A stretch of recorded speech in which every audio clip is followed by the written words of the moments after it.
One.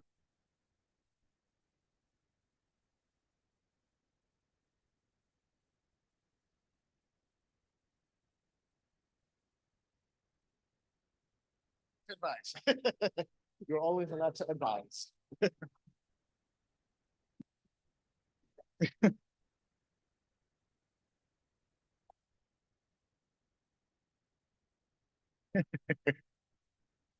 Now I'm actually waiting for 40 more sections.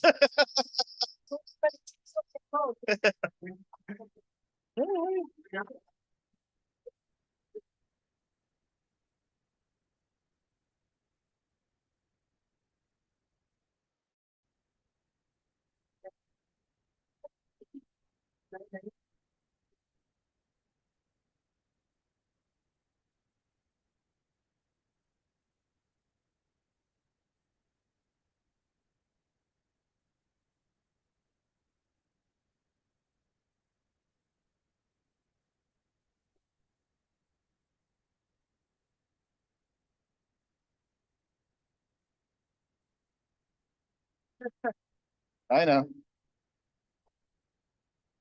All right, everyone. Welcome to the January 9th, 2025 meeting of Queens Community Board 2.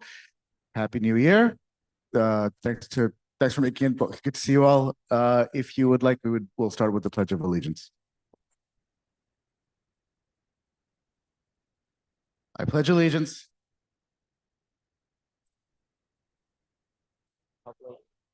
Stands one nation, indivisible, liberty and justice for all. Awesome, thank you. Moving right along, we'll start with, oh yes, thank you, Debbie. Today was a non-standard day. It was the day of observance for our former President Jimmy Carter. So I ask you to join me in a moment of silence.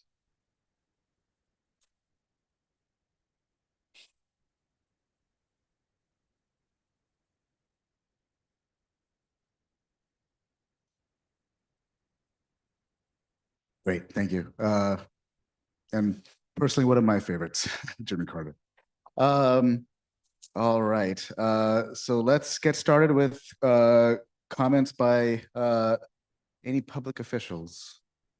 None that I see, so we'll move on to their representatives. I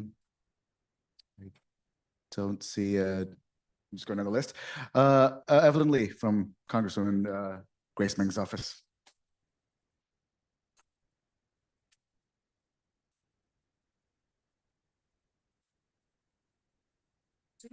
Oh my God. Hi, everyone. I'm Evelyn Lee from Congresswoman Grace Meng's office. Happy New Year to everyone. Nice to see you guys again in the new year. Hopefully everyone had a restful holiday season and ready for the new year. And just a few announcements from me. And we have our vacant office hours scheduled for the whole year now and in our 2 district offices. So the first one is coming on January 11th, which is this coming Saturday from 10 a.m. to 1 p.m. and which is going to be our Forest Hills office.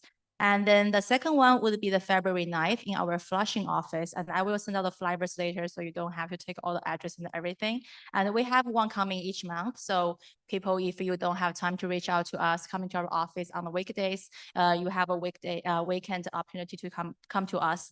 And since last November, we have been talking to a lot of immigration rights groups, and because we know a lot of people have fears and concerns about the upcoming administration. So I know we are in a blend just like you are. We don't really have any idea what's going to happen, but we are trying to prepare or at least mentally prepare for what's going to come. And so we were talking to the groups and see how we can better serve our community, serve our constituents, our immigration groups. And we are going to have on January 17, I don't have a flyer yet because it's really we just confirmed everything today. January 17, we're going to have an intake day with Woodside on the Move in their office. And when I have more information, I will send out. But that's one of our ways to help our constituents immigrants who have fears and concerns, we can come to us and directly talk to us. And we're gonna try to schedule more as days come, and even after the new administration, we're trying to face our constituents, face to face and talk to them, see if we can address their concerns. And if you hear any people might be benefit from this event, please let them know. It's January 17, and I'll send out the flyer as well once it's ready. And other than that, I don't really have anything, but you know how to reach me and how to our office. Thank you. All right, thank you. Okay, next up, Ruben from Senator Gonzalez's office.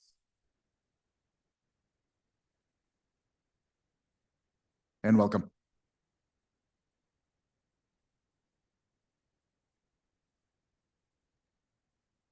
Hey everyone, how's it going? Happy holidays, happy New Year's. So my name is Ruben Flores. I'm the community liaison for State Senator Chris Gonzalez. No, I'm not new. I'm mostly based in Brooklyn, but for New Year with changes, I'll also be doing Queens. So happy to be here. Literally it's just a bridge away, so it's great. Just you guys know, I'm a alongside community organizer and working with like great organizations like Catholic Migrations or West Side on the Move helped me get to know the community of Queens. So again, happy to be here. Quick announcements. We are having our first event in Queens, a pet adoption event at the Chocolate Factory Theater. That's on 38-33, 24th Street. I know it sounds weird, a pet adoption event at the Chocolate Factory. No chocolates are going to be there. But yes, definitely please come and let's try to get some forever homes for these cute pets. I'll try my best not to take them all. And also, we'll have our mobile office hours on the 27th, which is on Monday at the Silver Community Houses. Again, we have an odd district. So one of the goals that we try to do is try to go to like every community as we can. So take advantage on that day. I'll be there from 11 a.m. to 2.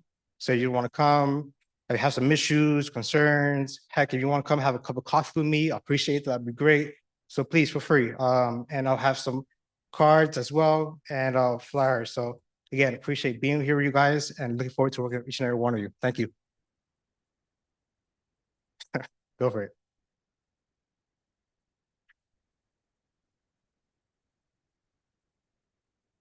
Thank you. Hi, Happy New Year. Nice to meet you. Welcome to Queens. So I have two questions. First is a very functional question. I'm the co-chair of this City Services Committee, and we approve a lot of cannabis license, or we give our opinion. And we're having a lot of trouble talking to OCM, getting in touch with OCM. Debbie has tried for 2 years to get us a meeting or just some conversation. We have a lot of questions because we approve or don't approve a lot of things, and then they just sort of go into the waiting for the lottery, or we don't know what's going to happen. And it's kind of hard to approve new ones when we don't know what's happening with the ones we've already seen. So we're hoping, I'm asking you via the senator to see if you could help us get in touch with OCM. That's one. And then two, this is probably not really a question, but as we heard from Representative Meng's representative, and I think we all know that things are going to change in about a week. And I think there's a lot of worry in the community about immigrants, our rights, and countless other things. And I just ask or would like to say that I hope that the senator and all of her colleagues are working on ways to protect all of their constituents in our very politically and economically powerful state. Thanks. So question one for the licenses, and if you could I'll give you my card. Just shoot me an email with a list of those addresses. I'm happy to contact their office. I have the same issue. Well, we have the same issue over at Brooklyn as well. We all know that they're hard to contact, but eventually we do get them. So you can definitely send that my way, and we'll see that. As far as number two, we're aware. We actually were I was in Albany yesterday, and that's one of the topics, right? So I know every elected is trying to see what we could do. It's going to be a rough couple of I might say days, I'm going to say a couple of weeks, right? But definitely You will see some movements for the coming months, but for sure, we hear you. Senator hears you, let us hear you all, and guarantee you, like, yes, there is talks. Thank you.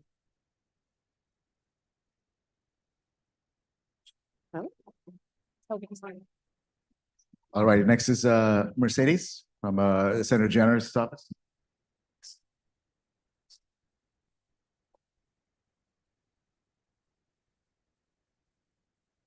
Also, who wants to volunteer for mic running? You ready? Oh, you're the running champion.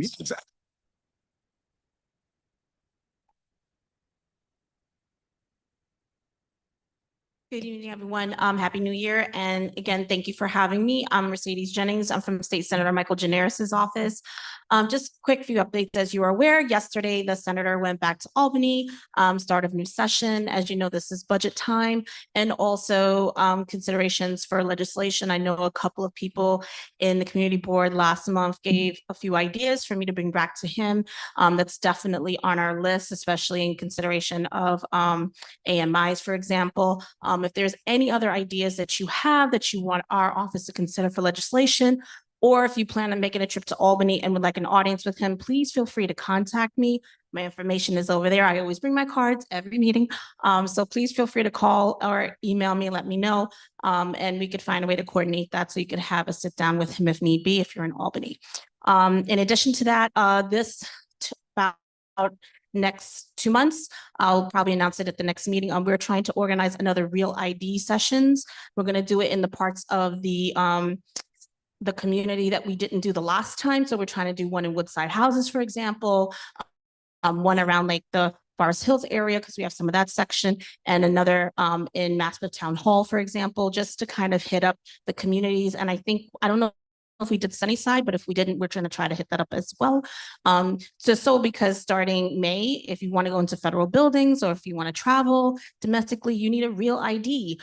So it's really important. We want to be able to bring that service and access to people in the community without them having to go to the DMV themselves. Other than that, we are here as a support and resource. Our address is still 4502 Ditmars Boulevard, and our contact information is there. Are there any questions? Yes, Tom, I knew it. Thank you, Mercedes, and thank you for all you do as well as the senator. I'd like to know if there's an update on the business that's operating in Blissville on Review Avenue that has been cited with the violation of New York State pollution laws for over a year ago. Is there an update on our progress with getting that business to operate within the law? Yes, I actually informed our chief of staff and the senator is aware of it. So we know that DOT already wrote to us because we got that same letter that you received. He's debating on when he's going to actually follow with DOT because he's trying to look into the law aspect and see how they could speed fast that process so you don't have to wait any longer. Because I know you've been waiting over a year to get this done, and we don't want another summer to come and you have those lovely smells going on in the community. Thank you. We're ready to join arms and lay down the streets in Blissville with you, Mercedes. Thank you. You're welcome. Any other questions? Also, just to address, one of you mentioned about what's going on, like starting next week. A lot of schools actually reached out to our office, concerned because a lot of students their attendance might suffer as a result of it, or they're fearful that newcomer students will be afraid to go to school. So our office is also aware of what's going on, and we're providing any support that we can to all of our constituents. I just wanted to mention that as well. Any other questions? I have a question. Oh, hi, yes. Hi, how are you? Hi, how are you? I can't see your face, but is that Kat? Yes, it is. Hi, Kat, how are you? I'm well. So I'm not sure if I'm going to ask every elected official about this, but there is a new piece of legislation that was introduced to the U.S. Congress called the Patients Before Monopolies Act. And I would like to, I guess I'm wondering is there any way that the senator could support that or do anything to urge maybe our New York senators to support that And if anybody doesn't know, the Patients Before Monopolies Act was introduced by Senator Warren and Senator, interestingly, Josh Hawley, to discuss the monopoly power that PBMs, pharmacy benefit managers, have over the availability of medications for local pharmacies, and also from healthcare insurance plans. And the reason why it's particularly important for New York, as the state and the city, is because there are so many smaller pharmacies that are like family owned or what have you. And because these monopolies exist, they are trying to limit the formularies, meaning like the list of medications that are able to be that are covered under the health insurance companies, to be available to those pharmacies. So when we think about any like pharmacists or pharmacies that are for senior centers or for LGBTQ centers or for specifically like low income communities, that is a huge issue, and it creates it makes it they will eventually, with their, as monopoly power does, make it impossible for seniors to get their medications with their local pharmacy. They'll have to walk longer. And then also it makes it easier for things like anti-trans legislation to be enacted, because these monopolies can remove the ability for pharmacies to dispense medications for marginalized communities. Kat, is there any way that you can email me that information? Because I believe that there might be, don't quote me, I just want to be absolutely sure. I want to follow up with our legislative director to see if maybe there's something similar currently in the state Senate that could be, for New York State. And if there is not, then I definitely want to put this on the senator's radar. Thank you so much. I will send that. Thank you. Any other questions? Thank you again so much. Have a wonderful evening. Next, we have Tiffany from Congresswoman Velasquez's office.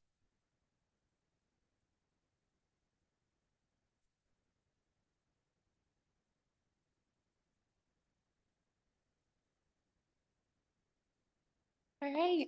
Good evening, everyone. Happy New Year. Nice to see you guys. My name is Tiffany. I'm representing Congresswoman Nydia Velasquez, and I have a few updates for you guys. Try to keep it quick because it is a lot, as usual. There is a lot of legislation that the President Biden is trying to push before, next week. One of those legislations is the Social Security Fairness Act of 2023. A little information about that. Last Sunday, President Biden signed into law this act. This law ensures millions of retired public servants will receive full Social Security benefits that they deserve. So this law actually repealed the WEP, which is called the Winfield Elimination Provision, as well as the GPO, Government Pension Offset, which basically unfairly reduced Social Security benefits that public employees or their spouses have earned. So this is a good thing. Obviously, I will continue to update as new updates come along and more regulations. So keep in tune for that. Securing authorization. So the Congresswoman secured the authorization of $125 million in water infrastructure improvements and climate and resiliency comprehension flood protection for both Queens and Brooklyn, because she does have a very large district that goes all the way down into Williamsburg. So that's why it's Queens and Brooklyn as well. I have a flyer that has more information because it's very detailed dense, so I'll leave that on the table. Yeah, of course. Community updates, DEP. So we have been in communications with the DEP commissioner earlier this week. We are finally discussing days for a tour of Blissville, and we are looking in having it in the week of January 21st. So I will come with more updates with that as well next meeting. Lastly, we have been receiving some helicopter complaints, and I just wanted to make it aware to everyone that the Congresswoman has consistently opposed non-essential helicopters here in her district. She has also co-sponsored legislation that aims to ban non-essential helicopters. And we also have staffers that testified on the Congresswoman's behalf last April at City Council for this issue. All right, under 2 minutes. Again, my name is Tiffany. If you have any other questions or just want to reach out to me, I have my cars over there, or you can stop by in Sunnyside. We're literally 2 blocks away. Okay, thank you. Nice seeing you guys. Thanks, Tiffany. Next is Jamie from Assemblyman Raga's office.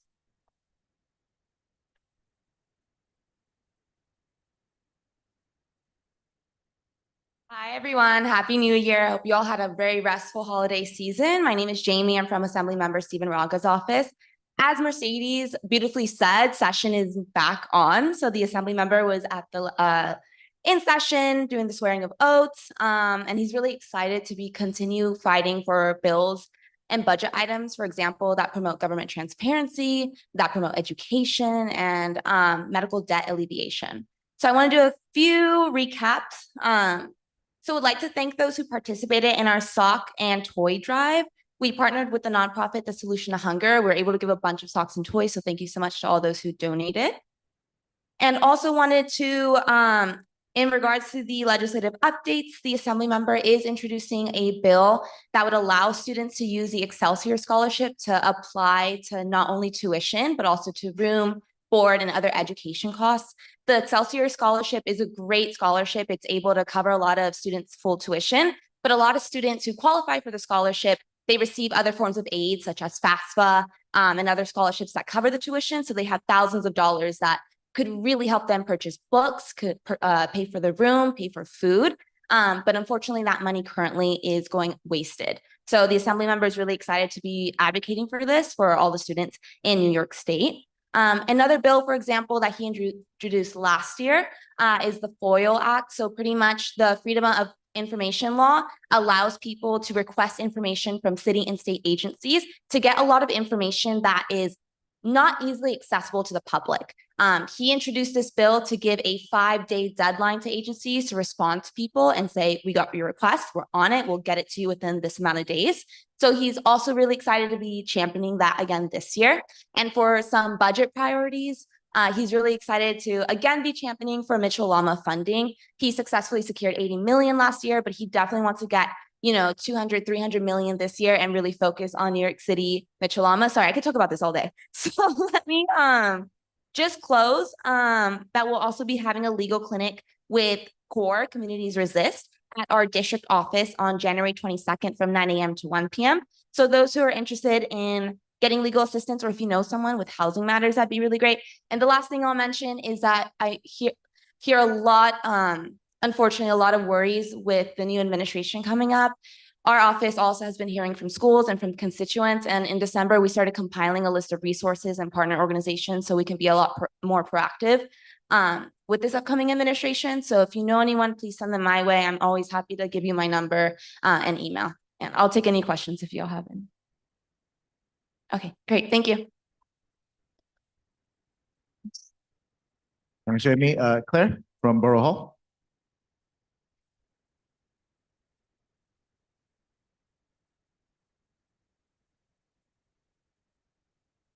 Hi, guys. My name is Claire. I'm the CB2 liaison from Queensborough President Donovan Richards. So first, the community board applications are open right now, and they're going to close on February 14th.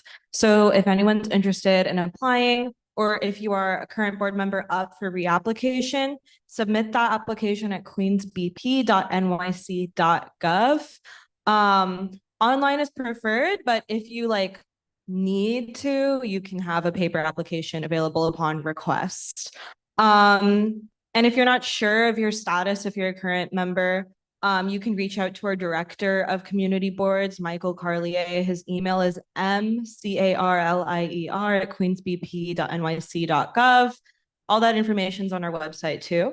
And then once the applications are submitted, we're going to interview you. We reach out to you to schedule that the phone interview. So yeah.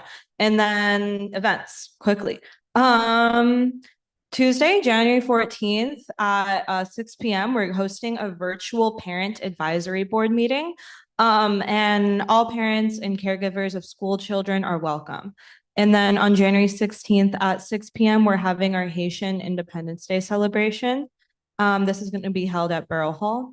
And then also at Borough Hall on January 30th at 6 p.m., we're hosting a Lunar New Year celebration. All of our events, you can RSVP and see information about them at our website, queensbp.nyc.gov. Thank you. I'll be in the back. I have business cards if anybody wants one. Thank you.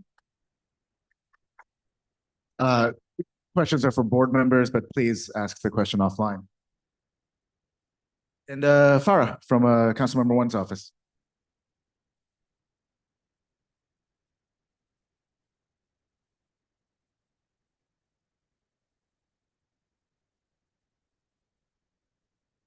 Good evening, everyone. Happy New Year. Can you all hear me? Okay. So I hope everyone had a wonderful holiday season. Last month, we were able to give away over 550 toys to people in the community. We mainly distributed them through the NYCHAs, and then we also hosted a toy giveaway in our own office.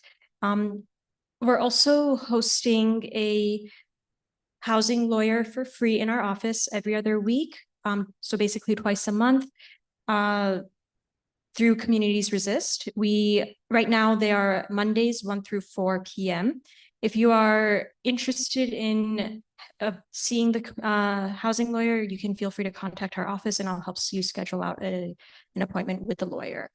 On January 27th, Councilmember One, Councilmember Ung, Councilmember Krishnan, and Councilmembers Lee and Zwang are hosting a City Hall Lunar New Year event. If you're interested in attending, please reach out to our office and we'll be more than happy to help you RSVP for that event.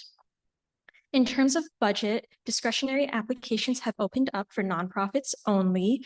We encourage all nonprofits to register and apply for funding. Once you apply for funding, we also ask that all nonprofits also complete a supplemental form and submit it into our office. Once organizations apply, our team will follow up with you. We're not scheduling out meetings with every organization that reaches out to us. Instead, we're asking that organizations complete these applications and then we'll follow up if we have any questions. And then participatory budgeting work is continuing on. Our delegates are hard at work, turning ideas into projects to be voted on. If you would still like to be a delegate, our office is currently taking more and more delegates, so please reach out to us if you would like to join. And that's it. It's pretty short.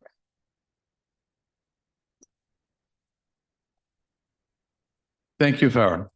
Back in November, we wrote to Councilmember Juan from the Blissville community about the apparent error in the One Long Island City survey, where those living in Blissville or sheltering in Blissville do not have the ability to respond to that survey.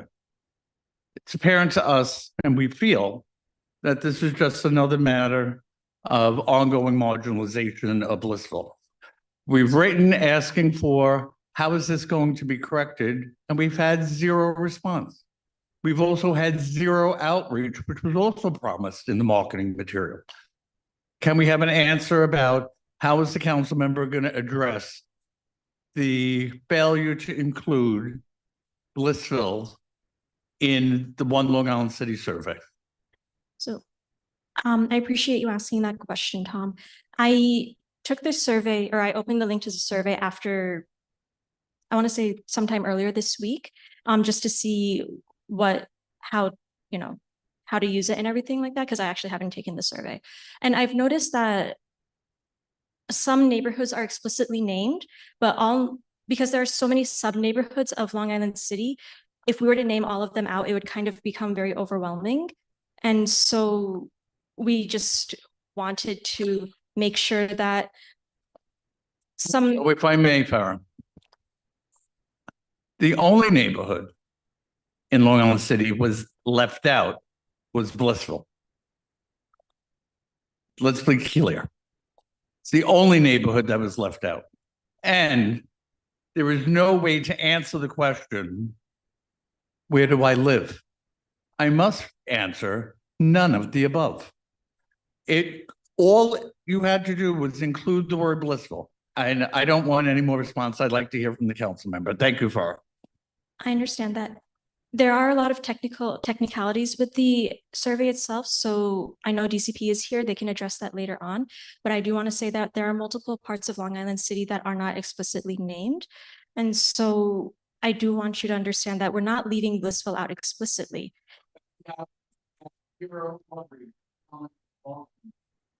That I would not be able to answer. I know that our land use team is in charge of the outreach and everything. So I did connect you with our land use team, and it's been a pretty busy week. We've been catching up from a lot of. You're welcome.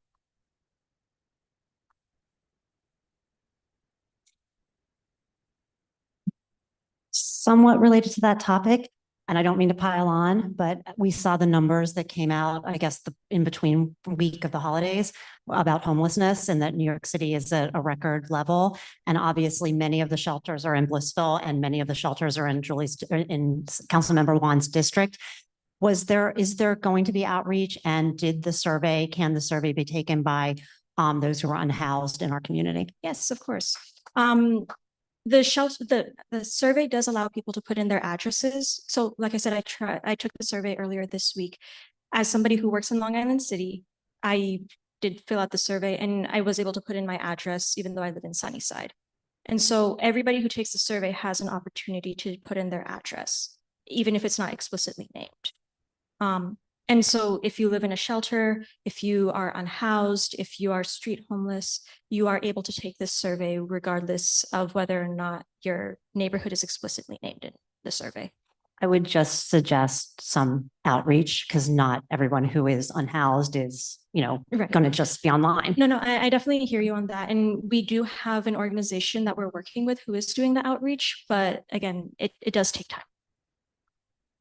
Just a point of clarification, you said if you're unhoused but not in a shelter, you don't have to put an address, or you have to put an address?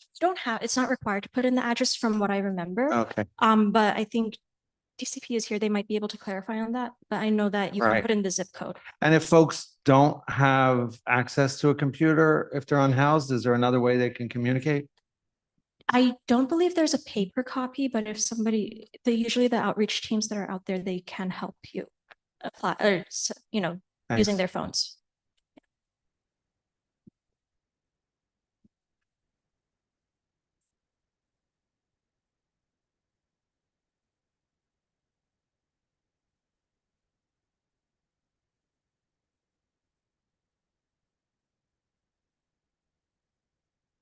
I think Lily would be mentioning that Lily is on our land use team. She's not here today, but she would be mentioning that at the next land use meeting.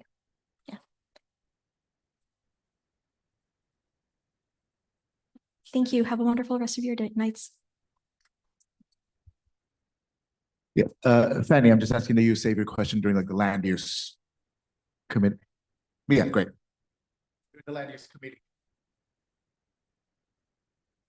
I don't see any other representatives representatives of elected officials. So I'll move on to our community partners. Henry from LIC Partnership, are you on? Yep. Hey everyone, Happy New Year. Nice to see you all. I just wanted to come by today just to announce that the bid has officially started our service January 2nd in the expanded areas. We've heard and spoken a lot about what that really means. So now it's actually happening, and our street team is out there cleaning up the litter in the different areas. And I think you should all have my point of contact, but if always more eyes are great. So if you see anything that we can help address, please reach out to me. We're really excited to get the process started. I'm also here, and I want to mention that our Lunar New Year business promotion.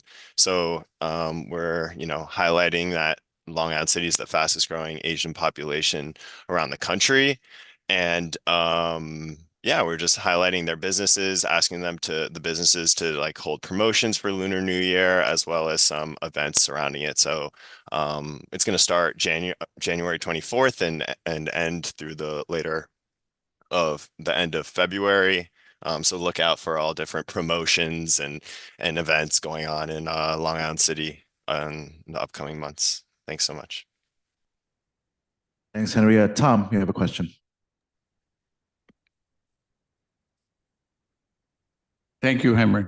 Congratulations on your expansion. I'm going to call upon you to ask for your help with the businesses along Borden Avenue. Sure. My neighbors and I must find ourselves walking in the streets because the sidewalks are taken over by their trucks and cars. Can we call upon you to ask the businesses along Borden Avenue to abide by the law and not take over the sidewalk, sir? Thank you. Yeah, for sure. I'll, beginning communication with them. I know I have some relationships, but definitely hear you. And I assume you're talking from like 21st Street all the way down to the down Borden.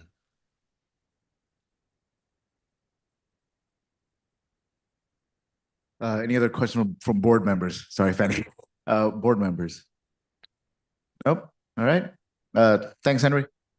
Thank you. And moving right along, we will now get to our guest speaker, Commissioner Alfonso Lopez from Queens DEP. Welcome.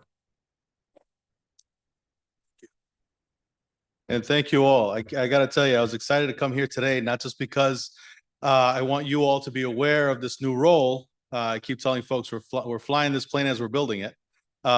This new role of Queens Commissioner for the agency. But also because it's a little bit of a homecoming. I've been lucky to meet with Debbie since I think the first week I came on board. I met with Tom. I know some folks here, but I grew up in Jamaica. But this is kind of my second neighborhood because I went to aviation down the street. Did some work here in my previous life when I was at Homeland, unfortunately during Sandy, down here in Long Island City, and kind of peppered around during the last few months since I came on board. This new role of a Queens Commissioner for the agency is one of the new 5 commissioners that are going to be citywide. It's the more important thing is we have work that's done constantly. We have cleanings, we have maintenance, we have repair work. But this will help be a liaison between you, the electeds, the community board, precinct councils, any and everyone that could benefit from having someone that can take some of the concerns, whether they be more localized, my catch basin's dirty, I'm seeing ponding after rain that happens every time it rains, to some of the bigger flooding issues and those kind of things. Which I'm very aware of. I'm not an engineer and I'm new at this role, but having been in this neighborhood since I was young, very aware of. But the most important thing is the partnership. I've been on for a couple of months now and touring the borough and doing the road show. I'm very glad that we're starting off 2025. This is my first community board meeting. But I want to give you, and I'll repeat it so you guys can write it down. I want to give you my contact directly. It's Queens DEP at dep.nyc.gov. Try to keep it simple. So again, Queens DEP at dep.nyc.gov. The important thing with that is that goes to myself and my team. So the idea is whoever sees it first jumps on it, lets me know, or if I see it, I jump on it. But that's where a lot of whether it's like I said, every day-to-day kind of needs or bigger matters, not just for our agency, but citywide. A lot of the grand efforts that we're able to do start with these conversations with folks in the community. So I want to be a resource to you. I know there's concerns that you all share. There's concerns that are specific to certain parts of the community board and to the borough, but they're all important, and I want to be a resource to you. Looking to increase the awareness to the agency of what you all are experiencing. Oh, thank you. But I think, for me, the thing that's always been true, whether it's been the last 9 years that I was in the mayor's office in Intergov or the last few months here, is that when you get a group of New Yorkers, and I'm a little biased, as some of you already know, you get a group of Queens folks together, there's nothing we can't figure out. And I'm looking to be here frequently. So if there's anything that's going on, send it to the email. And my broken record speech already is do a 301. That gives you a receipt that keeps us accountable. It's important on both ends. If you can take a photo and send those to the email. I actually would encourage, if you want to CC the community board or your local elected. Also, like I said, for accountability, so they're aware that you've already made the issue, and for us to get it as quickly as possible so we can try and address some of these things. So I know there's a Q&A portion. I don't want to talk too much, which I have a tendency to do. But if anyone has any questions.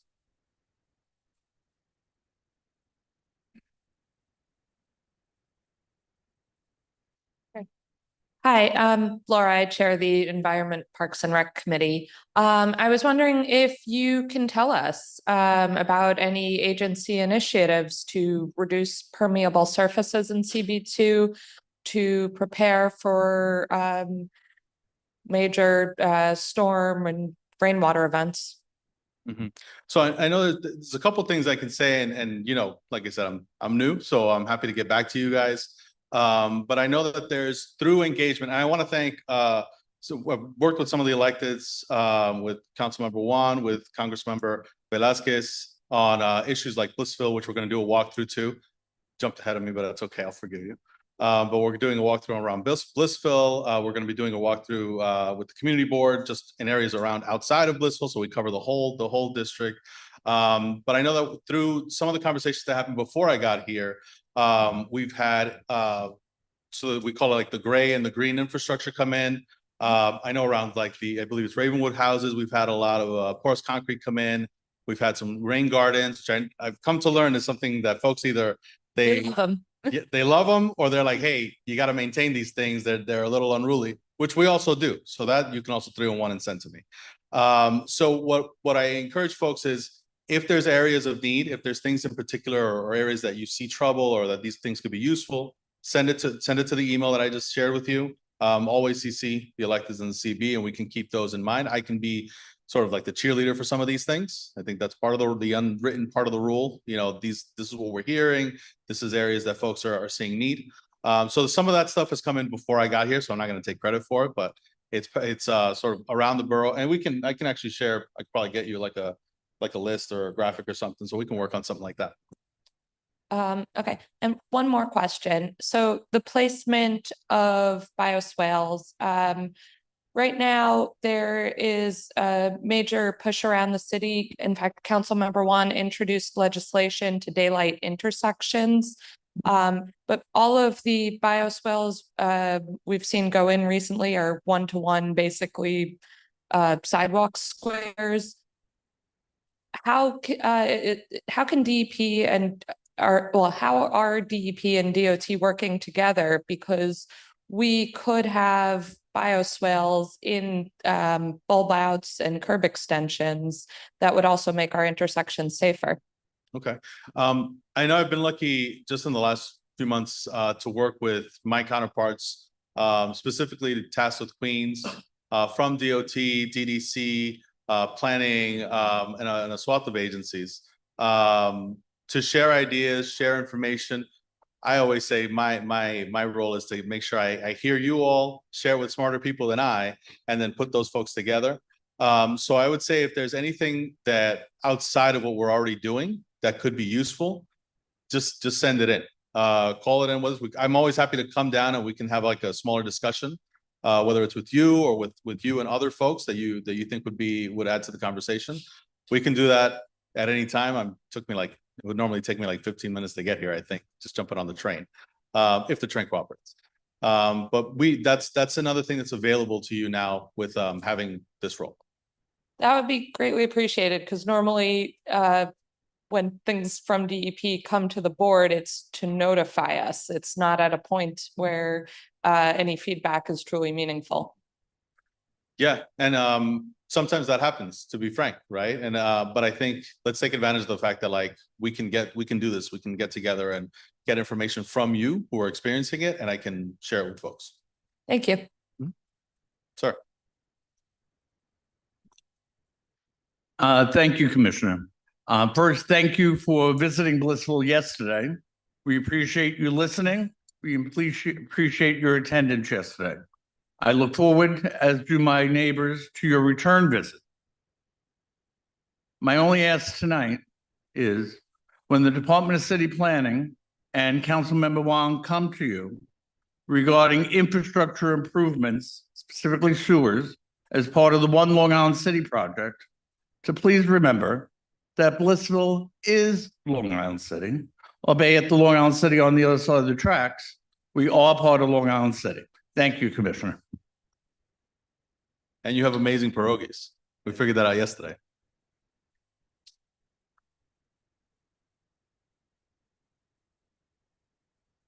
Thank you.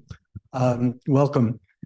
Tom brought up the one LIC proposed rezoning. And what of course comes up in every discussion that I've taken part in is the infrastructure, which is already not quite up to the task here in Long Island City. It's a big, we're really curious as to where DEP is in this whole process and what plans to fix the infrastructure that is, which is,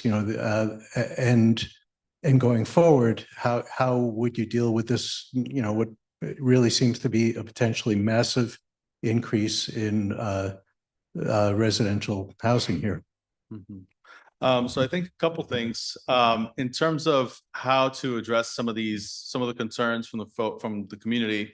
Tom mentioned it. I was lucky to spend some time with him yesterday, walk around. He pointed some issues, specifically itemized what folks are going through in terms of, it's not just, oh, this area gets flooded or this area sees water. It's this area, we hear a surge of water, then it comes back in, it comes back out. These folks are experiencing it this way. These folks are getting it in their basement.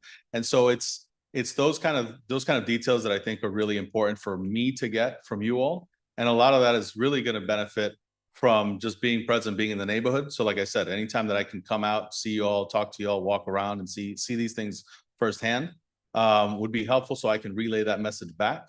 I know a lot of plans have been in place. Obviously, I've only been around for a few months, and some of these plans are already in place or underway.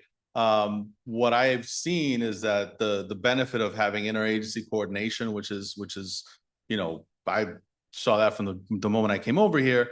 Also on that end has been very beneficial, and I think a lot of it is just being available to share information, not just gather information from you, but also share it across the agencies. You mentioned also I think at the end you mentioned something about the buildings coming in and like that impact. Yeah. I know, and I can't speak articulately about it as much as I will be able to, but the unified stormwater rule is something that's, I think, going to be very beneficial. And I've heard, the reputation of this community board for being very well informed. I don't have to explain this to all of you, but I think the difference where we're not experiencing water, folks, there's a lot more bigger buildings, more buildings, and there's more folks flushing and using the sink and all that. That's not the cause. It's still water coming down, but the unified stormwater rule is going to help because it makes new buildings coming in have to deal with the water that meets their footprint. So with gray infrastructure, green infrastructure, so that actually should be a benefit, but we can talk more about that. We can follow up. Thank you. I mean, I think my hope and the hope of a lot of people in the community is to actually see the DEP plan to improve the infrastructure prior to the actual ULURP process, which is, we're very close to that right now. Okay. Well, I can circle back to the folks and get back to share with them. Thank you.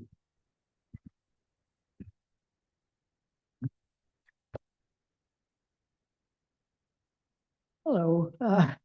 You complimented us on being so well informed, but I don't know what the unified stormwater rule is, and maybe you could explain some of that stuff to us and the difference between what you're doing and say, I mean, you're not DSNY. I mean, so how do you define the different roles of the agencies? And actually, I didn't get to talk to everybody that was here, but I got to talk to a few folks, and that question came up, sort of like, when you have an issue? I think I was talking to someone about catch basins, and like, oh, you can do a 3-in-1, take a photo, send it to us, and we can help, bring attention to some specific areas. This is a bad tendency that I have. This is where I'm a bad government person. I'm like, look, if there's a problem, let me know, and we can try and figure out how we can make this work. What I would say is we are involved primarily when it comes to the water infrastructure. So when you see catch basins, when you see ponding, when you see flooding, obviously. That's where a lot of folks see the footprint of the agency. There is sort of cross, where a jurisdiction where DSNY, for example, cleans the streets, where if there's a pothole, if it's created because of water infrastructure, like a water main break, then it may fall to us, but we also partner with DOT.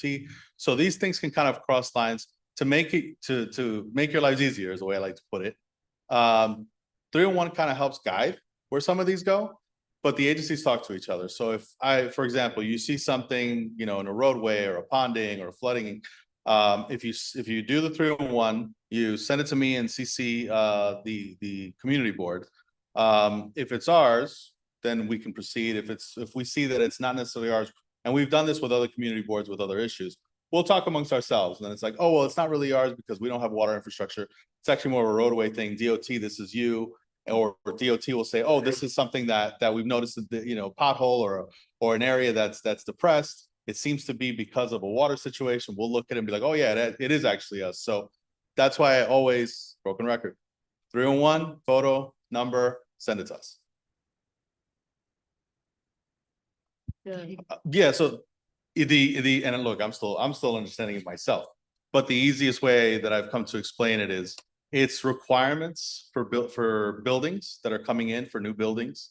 And part of the requirement that's related to us is that they have to be able to manage, the water in terms of gray infrastructure. Gray infrastructure is porous concrete, for example. And I could probably send you a really great little clip about that. We did a demo actually in my neighborhood where you pour the water over what looks like normal concrete, goes right into the ground, goes right into the groundwater, and it just kind of disappears.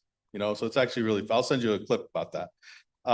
So that's gray infrastructure. Green infrastructure is like the rain gardens and that also. It's not 100% solution but it peppered around the area. There's like sponges, and they help sort of capture some of the water, helps mitigate. Sewage is part of.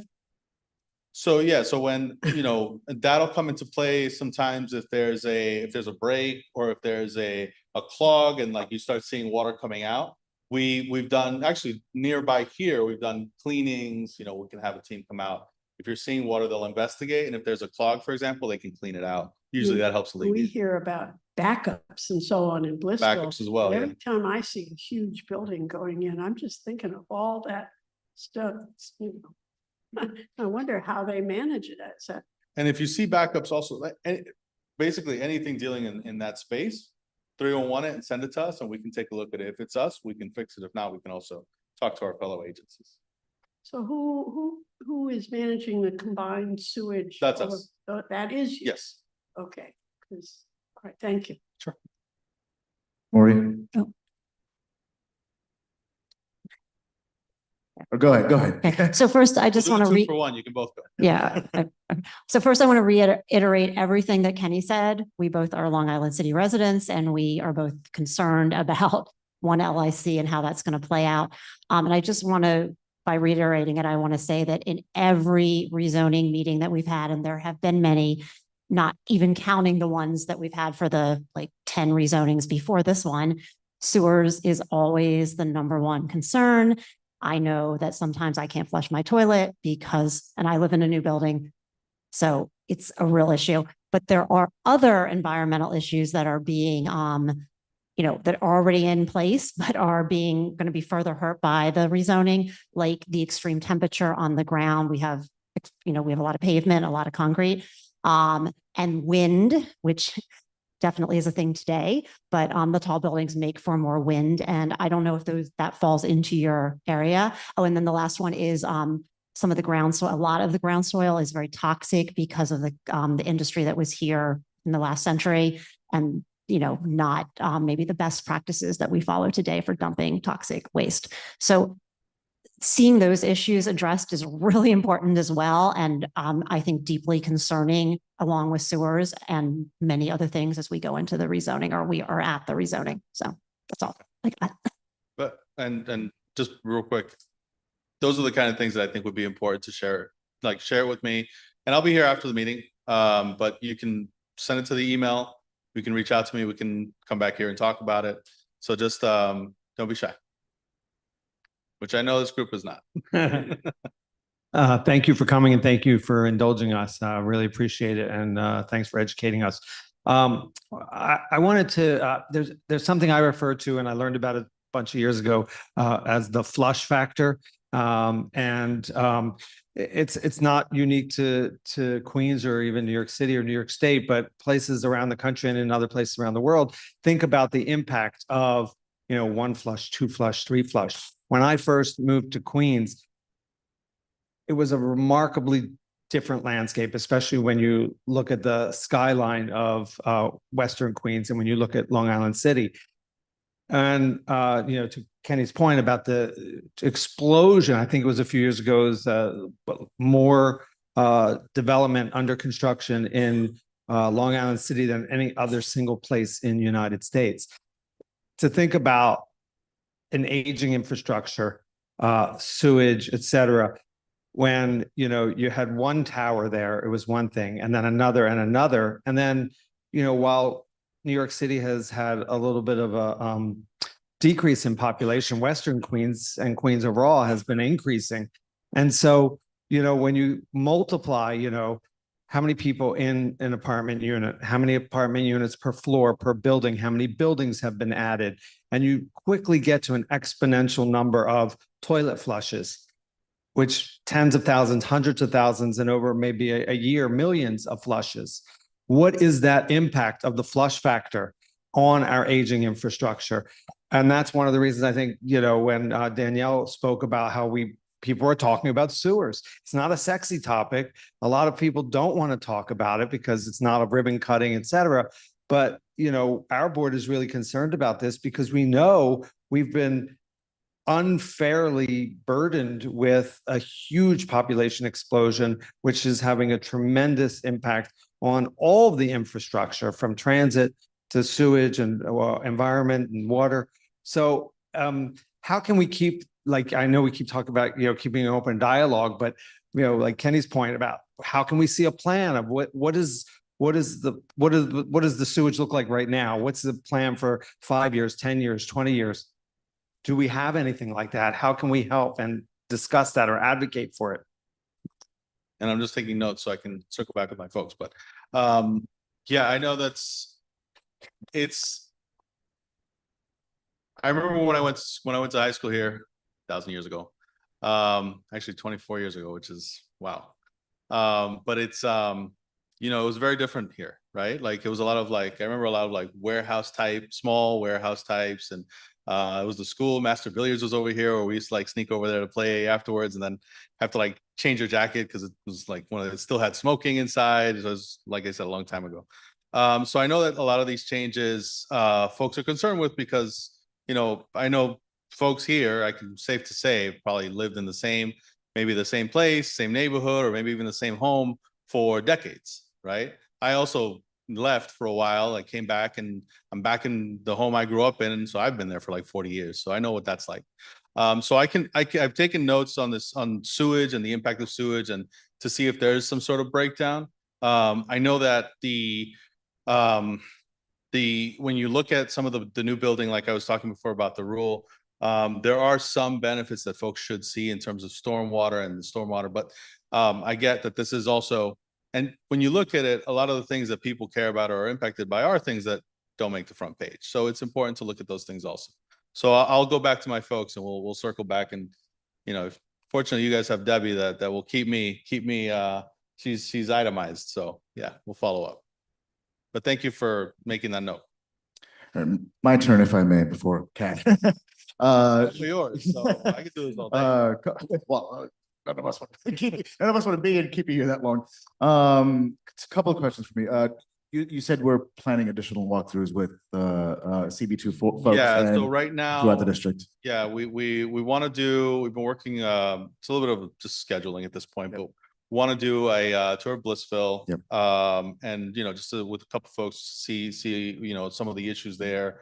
Also want to make sure that the CB, and this is citywide, as borough-wide, excuse me, since I came on board, want the CBs to know that we're not just sitting in an office, we're out in the street, we're out seeing things. So It's we'll come sit with you in your office. My preference is always like, let's walk around, point things out, and let's actually see things real world.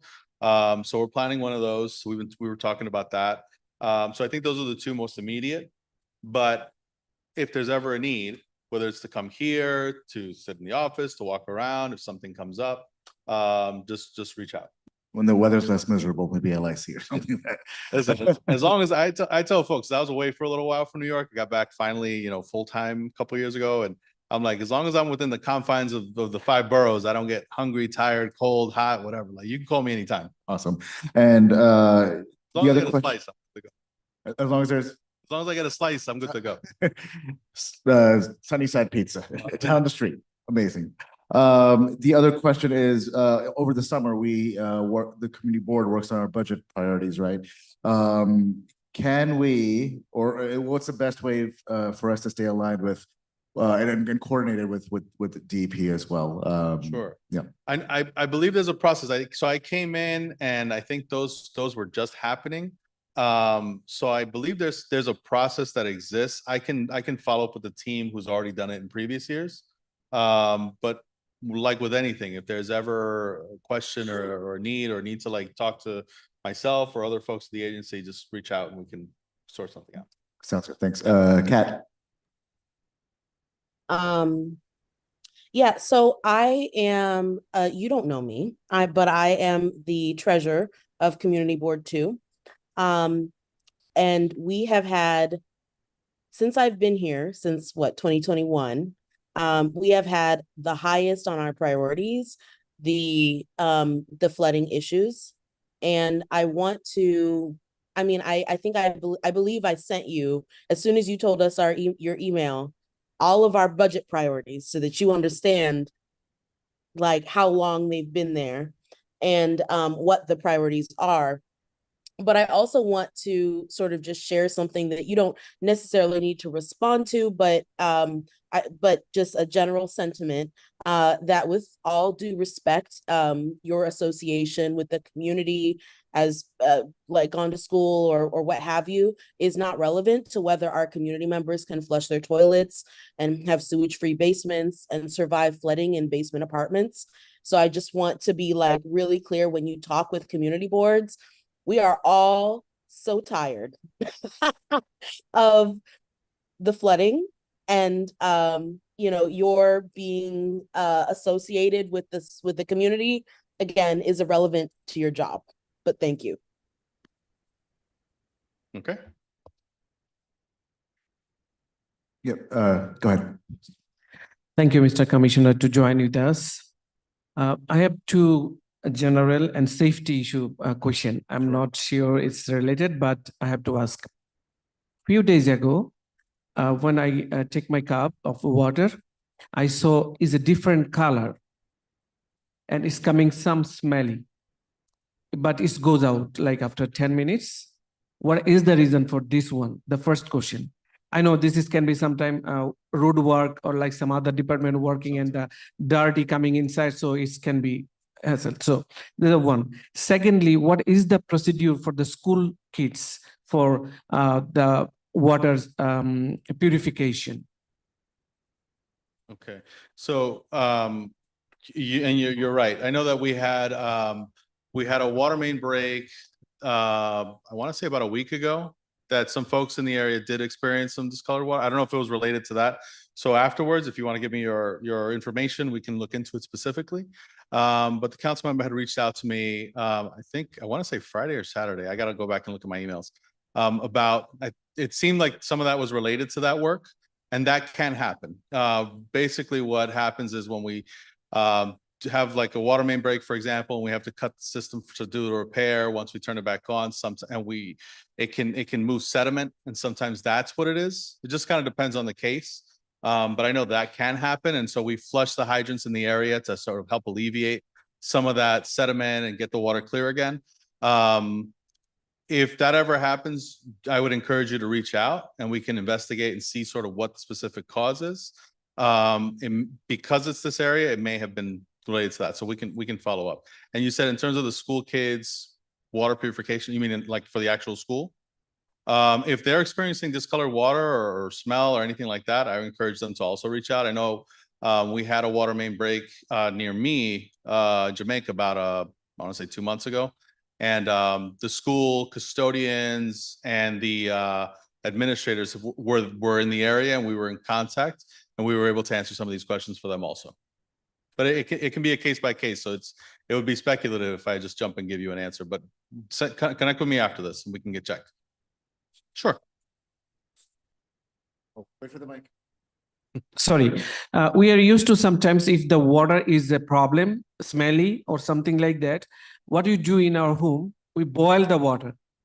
It's a high temperature like 90 or 100 degrees so that the germ can be killed. But there is no water vitamin is available. But do you suggest it if in this happening long time in my home, like 30, 40 minutes, the water still is smelly, what do you suggest it? So again, it just all depends on what the cause is. Generally, I know I've gotten in some cases, like if there's a discoloration because of a water repair and because it's sediment, sometimes folks do boil it because they feel more comfortable. But I would just say, instead of just guessing, just go ahead and just reach out. And because we're probably hearing it from your neighbors, we're probably hearing it from the electeds also. So it's better to answer it, case by case. Thank you. Sure. All right, we'll take just a couple more questions, but I also want to remind, especially board members, no matter how frustrating the issue, everyone's a guest here. So let's remember that. Steve. Yes, thank you. Sir, you seem like a very nice person, but in some ways you seem like someone who's been thrown into a situation as a sacrificial lamb. Maybe you don't know. I mean, I know you lived here, you know all about our neighborhood, but I mean, we lost a lot of people during hurricanes and during northeasters because we've had a overabundance of water that our sewer systems cannot handle. I live in Sunnyside Gardens, which is a pretty good area. We've had backup floods in our basement 1 foot, 2 feet high because our sewer systems just can't handle it. Long Island City was built on an area without sewer systems that could handle what was there. And now there's 50 times as many people and 5,000 times as many flushes, and the sewer system just can't handle it. Now, we have been jumping up and down and asking DEP, what are you going to do about our sewers? And for you to come here and say, it's good that you tell me this and we're going to have real good meetings is great. I would like to request that you come back at the next meeting and give us some answers to questions we've put to DEP in writing for the last probably 17 years, but you can just go back 2 years. You seem like a very nice guy. It's not personal, but it is personal to the people who live here. No, and I hear the frustration, and that was the reason I was glad to come down here, is especially like right out the gate, to hear these things firsthand. I know you've probably talked to a lot of other people just like me, and we've had similar meetings. My position is we're here now. I want to take whatever we can do in terms of communication or leading to solutions, getting the information to the folks that are back at the agency, and you have me to hold to account. So that's why I want you to have my contact. I'm here. Your leadership here knows how to get me as well. And we meet regularly, but yeah, I don't expect anyone to think that, like, I'm here today and everything's going to get fixed. But I do want folks to think that I'm not going away. I'm here, and I want to be able to do what we can. Now, we appreciate that. We really do. But we'd like you to come back at the next meeting with some answers to the questions. We can understand and accept the fact that it may cost $500 billion to solve the problem and the money's not there. If that's the answer, we just want some honesty and we want it to be addressed, and we don't want to be delayed any further. We really appreciate you. You seem like a wonderful guy. We hope we continue being with you and not make enemies with you, but we really need help. I hear you. Thank you. Last question. Anyone? Going once, going twice. All right, you got your homework cut out for you. Thank you so much, Commissioner Lopez. Thank you. And I'm gonna stick around. So if anybody has any questions or needs anything, I'll be here afterwards. Thank you.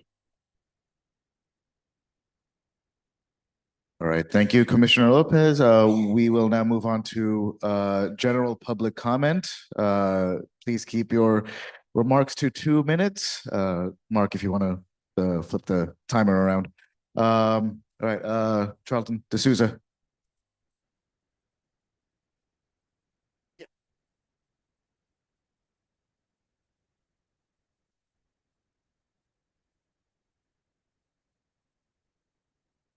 Good evening, everyone. My name is Charlton D'Souza. I'm the president and founder of Passengers United. We're a 501c3 nonprofit, and we've been very actively engaged in the Queens bus redesign. So a lot of the constituents and passengers who live in Community Board 2 have reached out to us about the Q101, which runs through the edges of the district. And that's not going to be going to Manhattan anymore, which is a big issue for the seniors. The good news is we were able to fight and keep the Q32 and the Q60. We have gotten concerns from a lot of the residents in Hunters Point.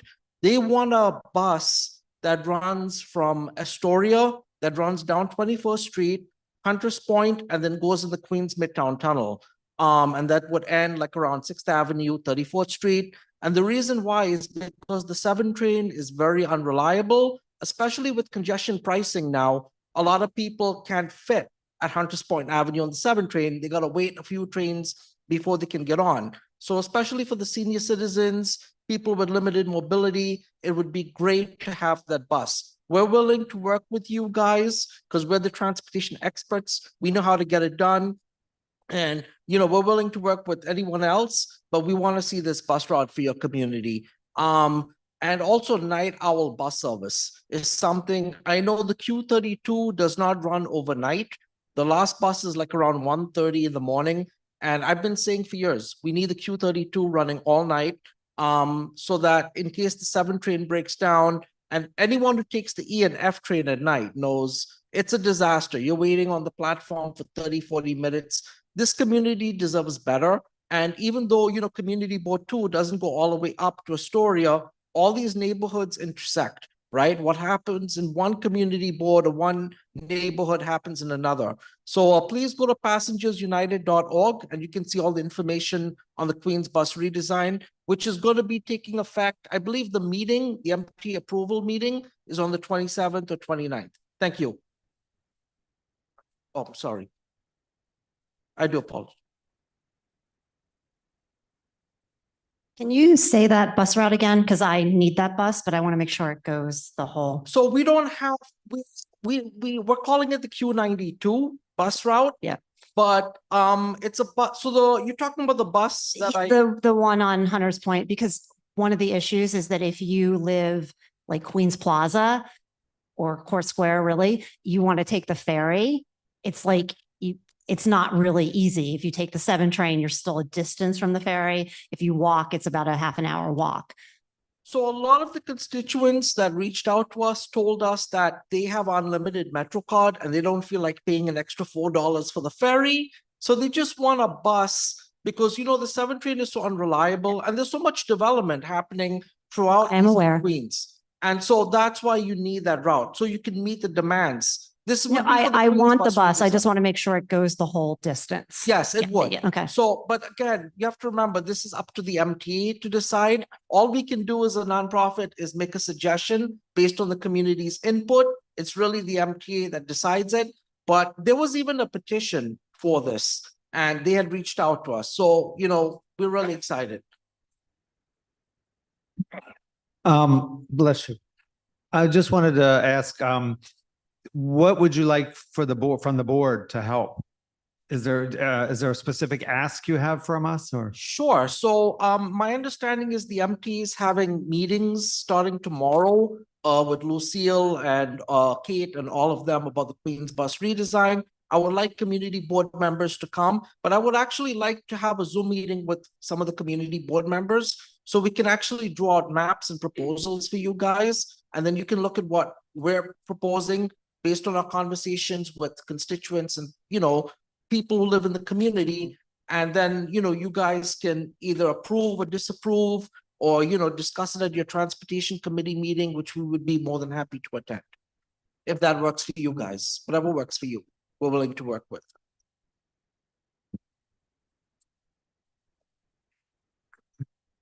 Riley Owens, we spoke earlier. I'm the chair of the Transportation Committee. A lot of the things that you're talking about, like the express bus through the Midtown Tunnel from Hunters Point, are things we've discussed in the meeting. I love that you have more data from constituents, from people who have specific asks. So we would like to hear that. So I'll be in touch with you. But we definitely have advocated a lot for better public transit because of the specific issues you're talking about.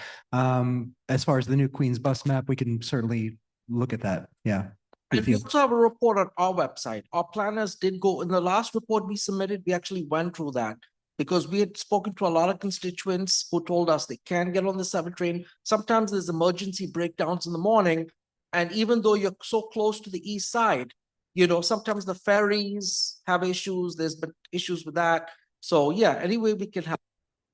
And it would be a local rush route, not an express, because you would have to pay $7 just to go 5 minutes. So a local is better. Oh, sure.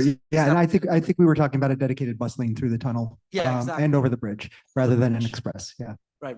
Thank you so much. Yeah, thank you. Thank you for having me. Oh, I have a question. Oh, sorry, Ken, didn't see the hand. Hello, thank you so much for coming. I am curious if, as a nonprofit, you're going to be going to Albany to have meetings with constituents in tow to talk to MTA about all of this. Yeah, that's a good point. So if you go to our website, Passengers United, we told everyone to submit comments there. So our website is a one-stop shopping because you can actually see the current Queens bus redesign report. You can also submit comments to your elected officials, to the community board. Everything is there. But also to answer your question, one of the things that I told the passengers who live in the Hunters Point and Long Island City area is to also reach out to the community board and, to Senator Gonzalez, who I understand represents that area. And also Tiffany Caban is on the other side. And just, to be in touch with us. So it's a work in progress. There is something, if I may, Mr. Chair. So the MTA has rushed this process. They're going to be voting on this literally on the 27th, 28th, and 29th at the committee and board meetings. We're asking the MTA to extend it to February or March just to give people extra time so they can, the community board can have a dialogue. I don't know if you guys were aware, the report was released about 2 weeks ago. The final Adam. Thank you so much. Sorry. To me, that's the most important ask of the night for you.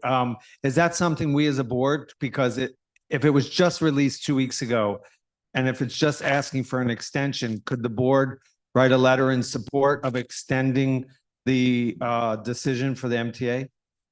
Or maybe Transportation Committee, if the committee vote, the timing is weird, right? So we'd have to do it as a board. Yeah, and you said 2 weeks from now?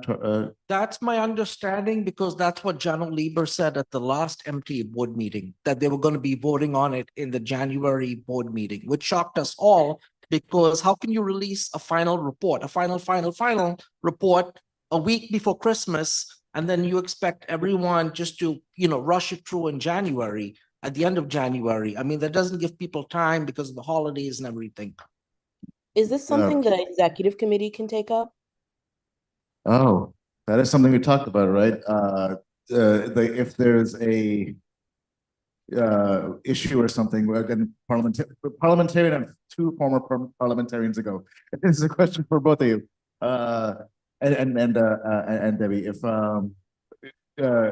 whether the executive committee can handle this, if otherwise the timing doesn't work out the full board meeting. Think about it. Well, to answer your question, I told the executive committee can take action if the board is unable to take action in time. Right.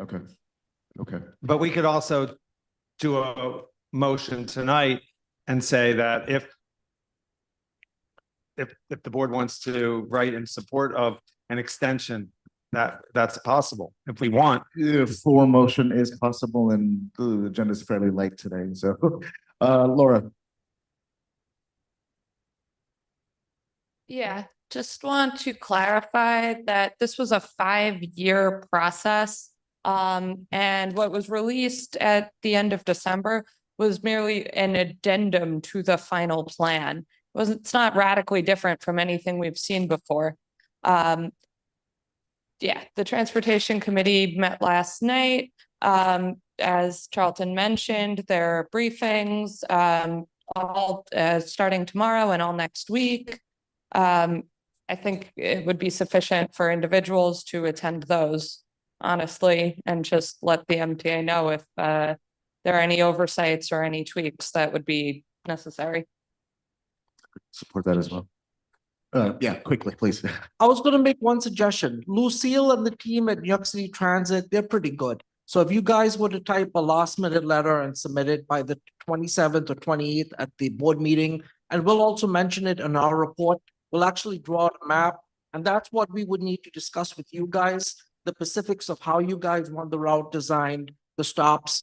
But based on the passengers we've spoken with, they're in support of this. I actually think this is a win-win. And I actually personally live in Southeast Queens, but I do a lot of stuff here and I know the community here. And you guys really need this bus route. Thank you, sir. Thank you for having me. Thank you. All right, our next public, oh yeah. Our next public speaker, David Moog.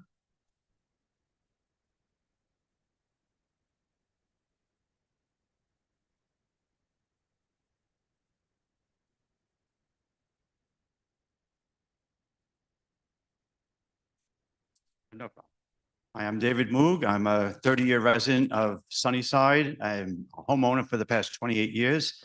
About 4 weeks ago, I received a notice from a solicitor that I need to have my parapet inspected annually under Administrative Code 28-301.1.1 and under the title of the Rules of the City of New York, Section 103-15.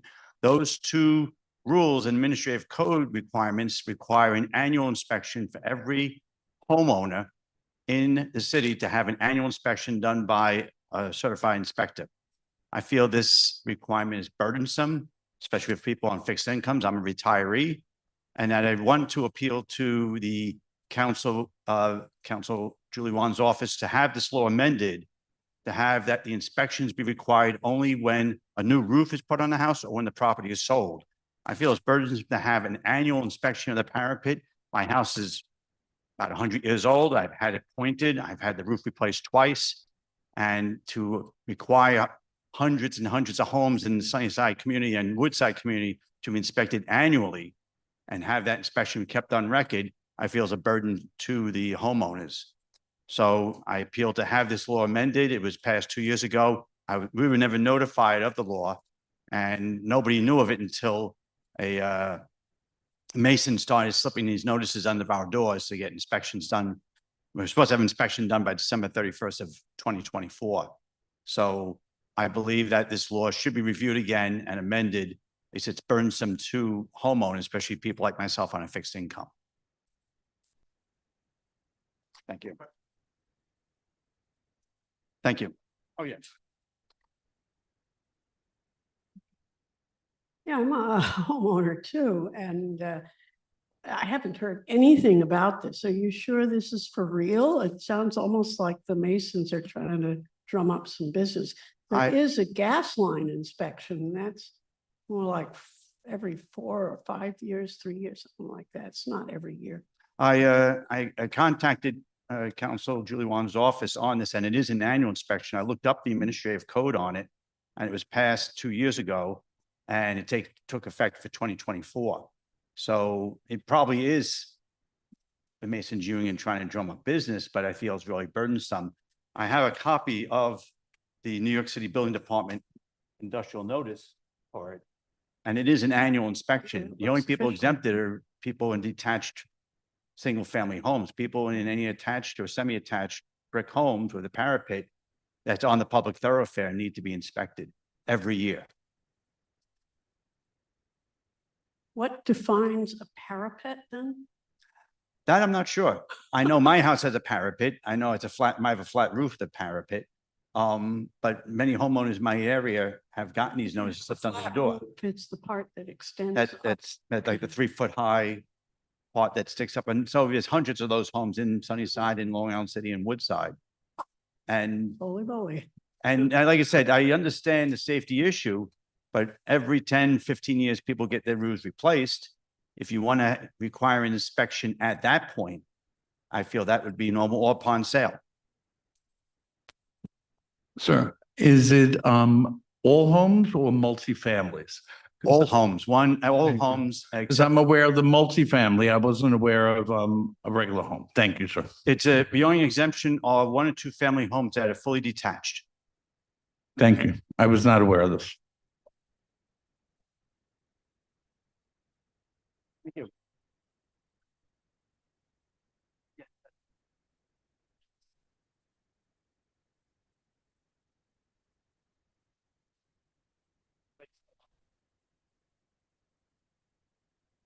Next, Charlene,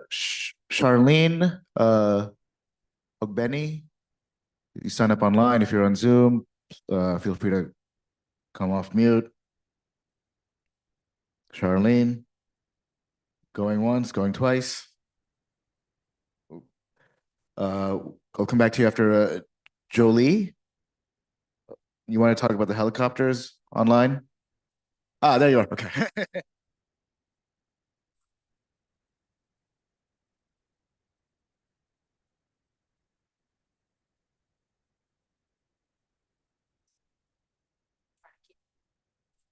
Just gonna try. No worries. Hi. I would like to thank you all for giving me this opportunity to address the community board and ask for the board's help. I would like to raise an issue that is both a quality of life issue and a health and safety issue. Since 2023, helicopter traffic over Sunnyside has increased dramatically and has become an ongoing and serious problem. It is unconscionable that New York City airspace is uncontrolled when it comes to rotorcraft, despite strict operational regulations being in place for other types of aircraft, including drones.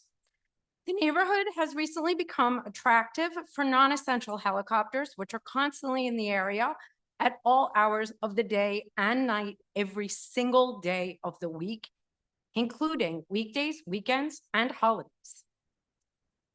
Flying too low, hovering, and circling, there is seemingly no respite, and the constant noise and air pollution are negatively affecting the residents' ability to sleep and breathe. Helicopter noise at the upper limits of the permitted flying altitude is at least 17 dB above what the EPA's recommended average exposure limit for environmental noise over a 24-hour period of 74 dB.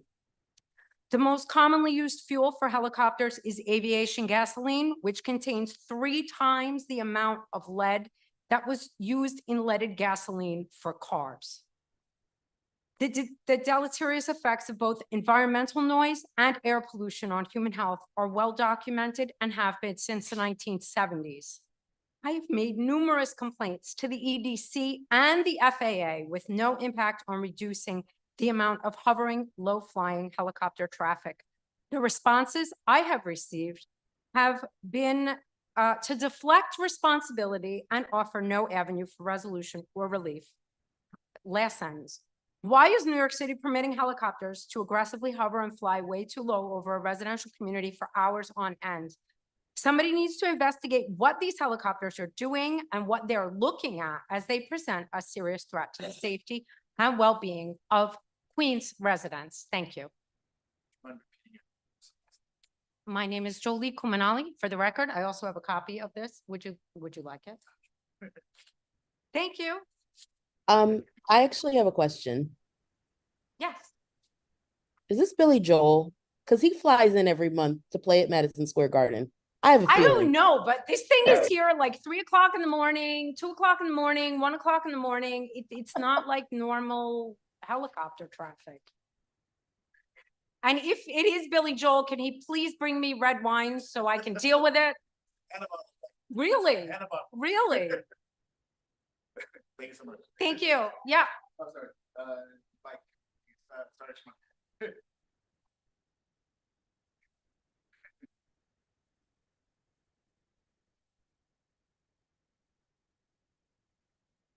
Have you recorded or like taken down notes of the times and the places? Okay, and you have video also?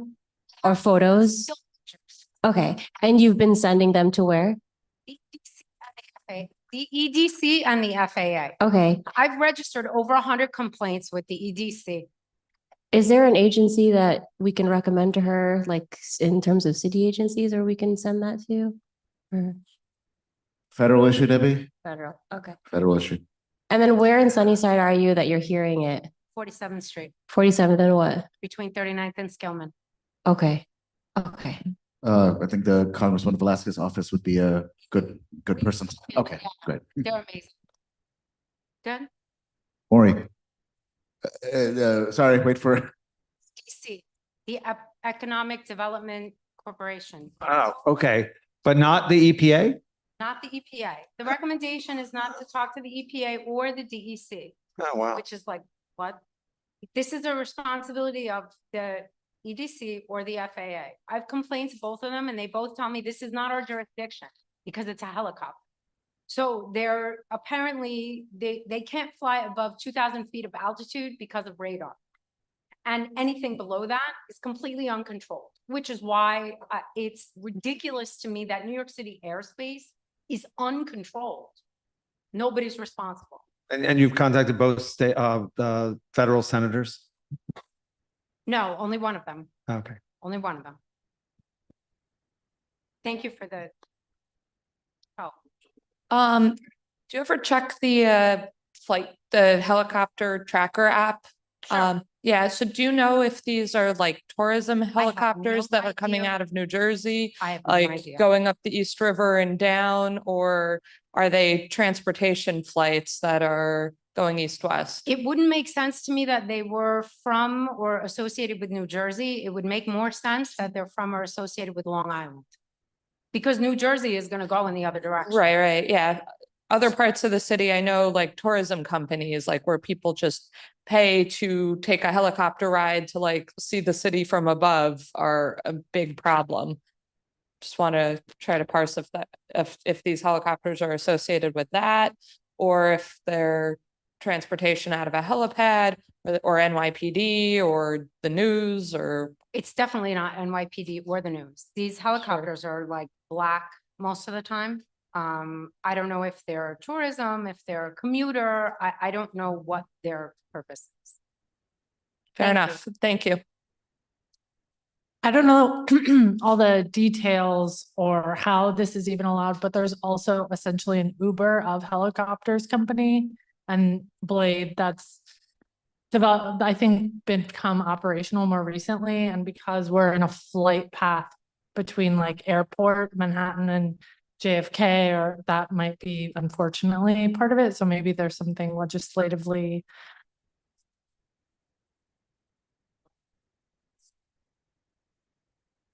Oh. Oh, okay. They don't do anything with LaGuardia? Okay. So Thank you. the clarification was that Blades doesn't come this route. Okay. John. Hello. Have you explored have you explored New York City Council member Lincoln Ressler's bill to prohibit non-essential helicopters? There's an existing bill currently still in the committee. Our council members supports it, obviously. But there is a legislation for that. I'm gonna read it right here real quick. To prohibit all non-essential, non-electric helicopter operations at heliports owned or operated by the city. Council member Lincoln Ressler. So there's a bill like that in New York City Council right now. Currently in committee though. So Okay. yeah, thank you. yeah. What about helicopters that don't originate? See, this is part of the problem. What about helicopters that don't originate at a New York City heliport? What if they originate on Long Island? What if they originate in New Jersey? They come here, they can zip around, no Mhm. problem. Dump pollution, dump lead, dump fuel waste, Mhm. CO2, Yeah, but I'll definitely check it out. yeah, it's see an if there's interesting any way to support piece it. of legislation for sure. Yeah, Thank there's an you. article about it on the Gotham News too, so.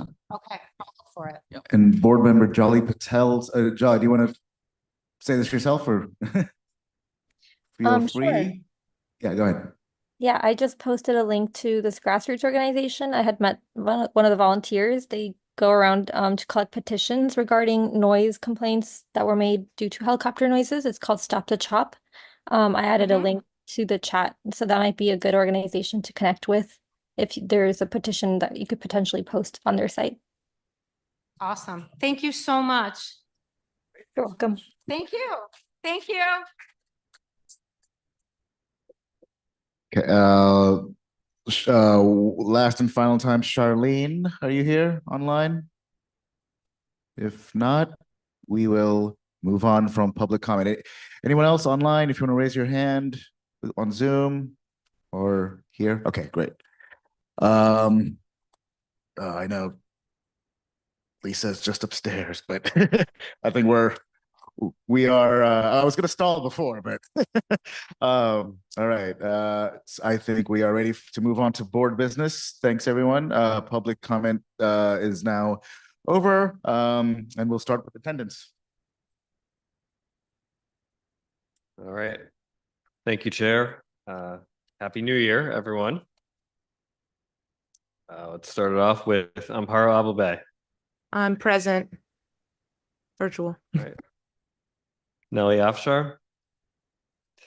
Anatol Ashraf. John Bahia.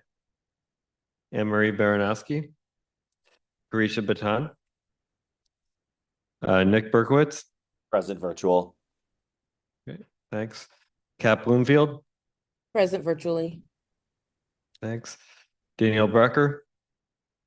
Carlos Castelcroc. All right. Lisa Charles. Tanya Chavez. Present online.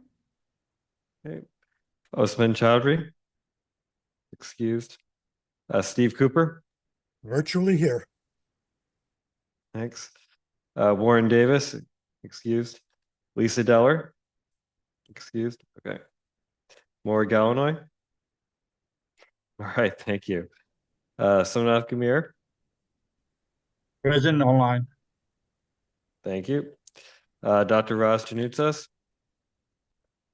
Right. Alexandra Gonzalez. Present virtually. Okay. Camille Gray. Here virtually. Thanks. Kenny Greenberg. Thanks. Mohammed Hossein. Christine Hunter. Excused. Leland Candell. Badrun Khan. Excused. Diana Kitchler. James Kim.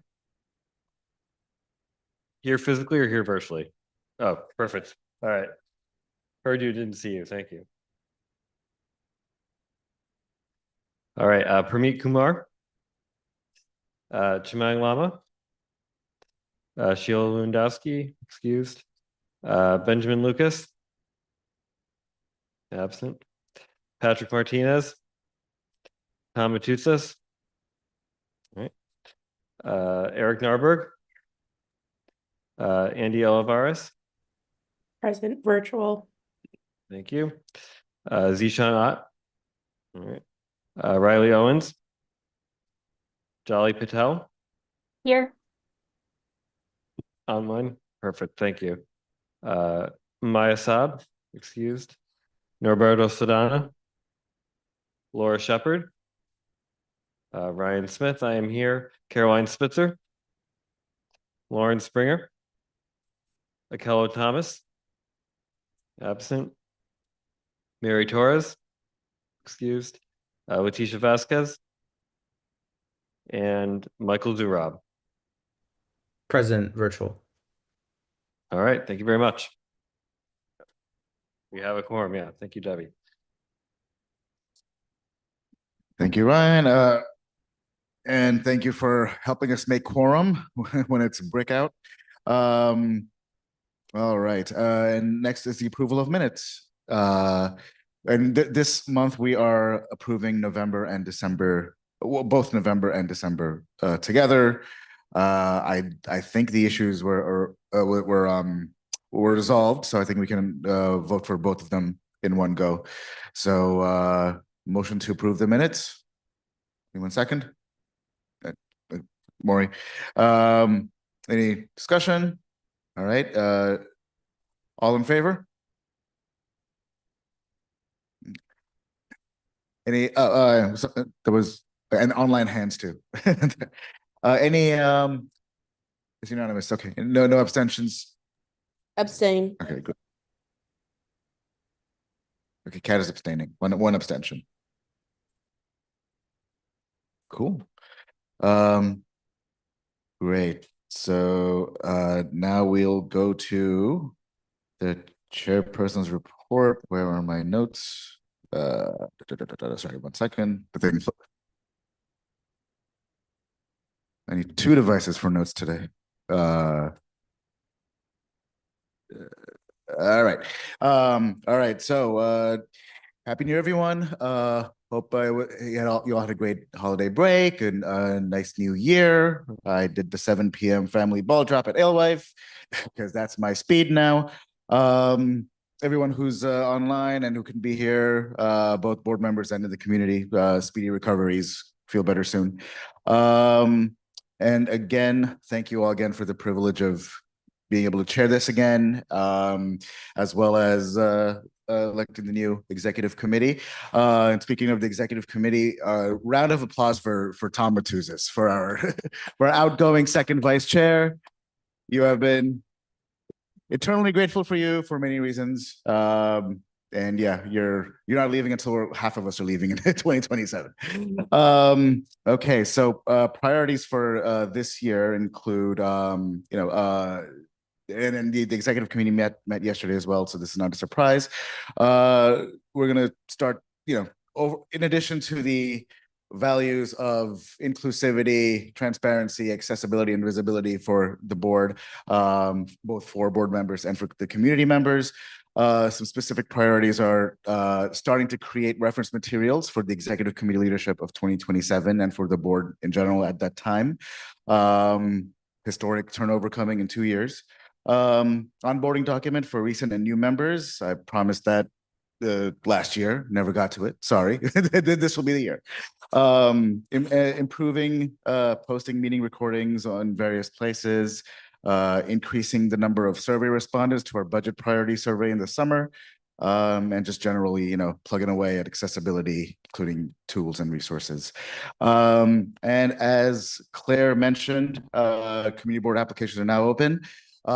If you haven't applied, please do. Also for public committee members, if you've participated well so far, if you've shown up, if you've been engaged, you are also highly encouraged to apply to the official community board. So please do that if you so choose, or you can take your time. Just see how public committee works, and then there's always next year. Yeah, it's an important part of it's a obviously for me a very rewarding way to engage with this part of civic government, NYC government specifically. So yeah, there's nothing like this, quite like this. And since we have the time, I'm just going to go through the list of the community board members who need to reapply. That's me, Anne Marie, Kat Bloomfield, Danielle Brecker, Carlos, Warren, Somnath, Dr. Raz, Camille. Oh, great. And I did on the while I was sitting on the transportation committee meeting. Camille, Julbhai Mohammed Hussain, Christine Hunter, Leland Kandel, Badrun Khan, Diana Kitchler, Pramit Kumar, Eric Narberg, Zishan Ott, Maya Saab, Laura Shepard, Mary Torres, and Leticia Vasquez. So we all got homework to do. So please do it. Deadline is February 14th, so let's do it as soon as we can.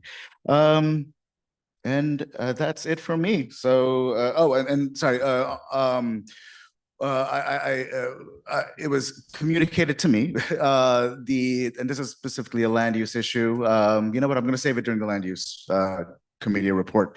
But next is, district manager. Debbie, please.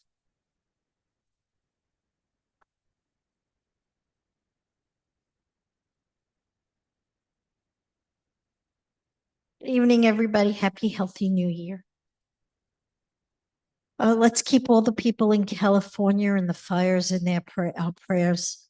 That's certainly horrific, and it's very sad that they're going through this. So I just wanted to mention that it's a sad day for all of them, and we need to give thanks and hope that they come out at better people at the other end and stronger and more resilient. Okay. Good news for the community board and the office. We have a new staffer. I want to thank the search committee. I want to thank everybody that's been a part of this, and Anatol, who really helped, and Tom and Prameet and the entire committee that worked hard with the office. We got hopefully a terrific candidate. His name is Raphael.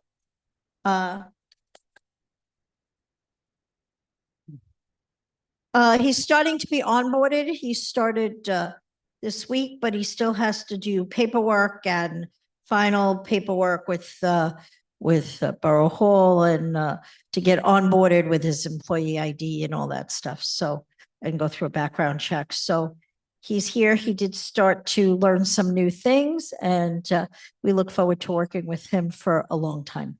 And we're very happy, and hopefully that will help us in many ways. So thank you, everybody. You mentioned the application, so I don't need to do that again. You mentioned the list. I don't need to do that again. We had 23 complaints since our last board meeting. We've had a little more, but I don't double report. And our top complaints were sanitation, of course, DOT/PD with the illegal vehicles on the sidewalk and illegal garbage dumping and some other issues. DEP was the third top complaint, with the ponding and the water commissioner. So just to add to your night, the community does have a lot of issues, and some of the bioswales and some of the catch basins do need to be cleaned. Please send in a list. I know that Wynwood Gardens has sent in a list in the past, so I'm asking for that list again so we can update it and send it over to the commissioner. We always send it to DEP twice a year. So if we get that list from the community, please let us send it over to DEP. I know they will be quite helpful with us. So, and today spoke to PD. There's going to be some changes that are coming. With the new year, they moved some people around in the police department. So I've heard some rumors. It's going to be positive, hopefully, for the community on enforcement. And I did talk to PD and community affairs and discussed how this community, we keep reporting issues and they're getting closed out before they're even getting to the location in the site. So I've kind of made that and noted your complaints, and I'm an advocate for you. So I certainly wanted to make sure in our conversation that the parking on the sidewalk throughout the whole district is not acceptable. And certainly the double parking, and a lot of the collision shops are putting their cars on the street, which, as we know, is becoming a blight to the community. So I just wanted to make note of that. And Mulch Fest ends January 12th. Please see nyc.gov Mulch Fest. We'll call 311 if you want the bags and you want to participate. So thank you. And again, happy, healthy New Year. It's January.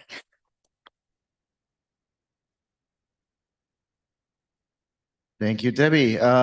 Yeah, let's do committee reports real quick. Oh, I'm so sorry. Not yet. DCP. Almost let you off the hook.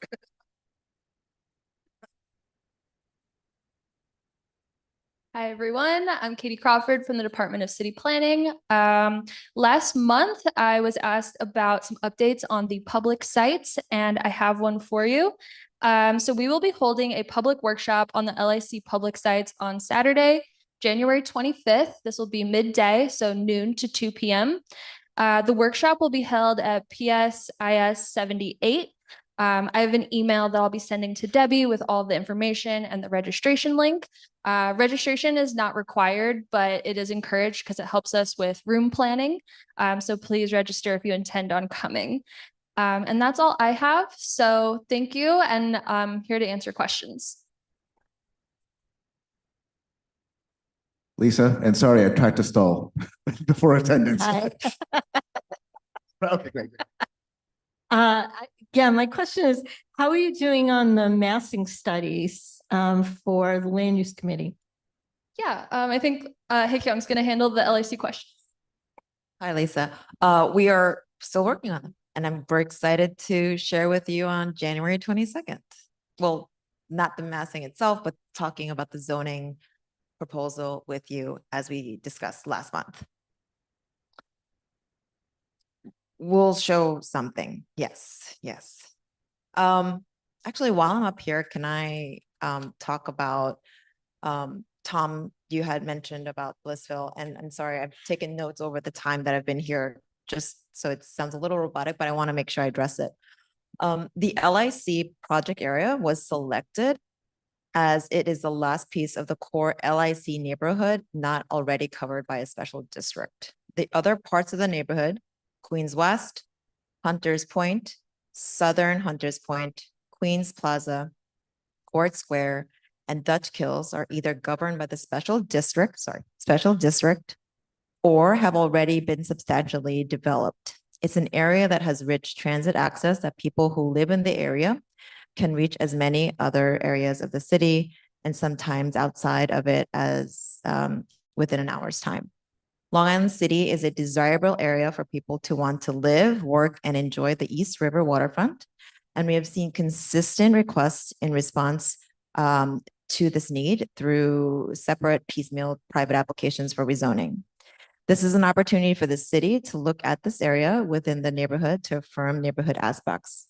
What is unique about the neighborhood plan is that it's not only about rezoning, it's about the infrastructure and the programmatic investments that will meet a range of goals to serve the community, including housing, more opportunity for business and jobs, and open space. Blissville is located outside the project area. While Blissville has long-standing residential uses concentrated along 35th Street and Greenpoint Avenue, as you know, Blissville is primarily heavily industrial use built in profile. Long-standing policy has prioritized this area as an industrial center through the IBZ program. As outlined in local law 172, the city is engaging in a citywide industrial plan, the purpose of which is to gather information about the status of industrial businesses and areas and to make recommendations for policy changes. This citywide plan provides an opportunity for stakeholders in the industrial areas to provide critical information about local needs and to inform future policies for these areas, including land uses and infrastructure needs. Blissville will be part of the citywide plan's analysis. I also want to note that I'm really encouraged to see DP here as there are partners in addressing the infrastructure issues raised by this community. And lastly, this is just a note for me. I and DCP hear the board's needs, and DCP and the sister agencies hear the board's needs and infrastructure, and we agree that the plan needs to address these existing conditions and the proposal. So just want to make it formal so you could hear it. Yes. Thank you. For 14 months, my neighbors and I have actively participated in every meeting. I participated in meetings where the Blissville name was up on your decks, included in the project. 14 months, I was told Blissville is part of the project. This is the first time in 14 months we have heard from New York City that Blissville has been excluded from the One Long Island City project. 14 months, I actively participated. Why did it take so long for someone to tell us that Blissville is not part of this project? If you look at Julie Wan's website, on the cover, Blissville is up there. If you look at the decks produced by New York City Planning, Blissville is contained within the area, the context area. Why all of a sudden the change after 14 months?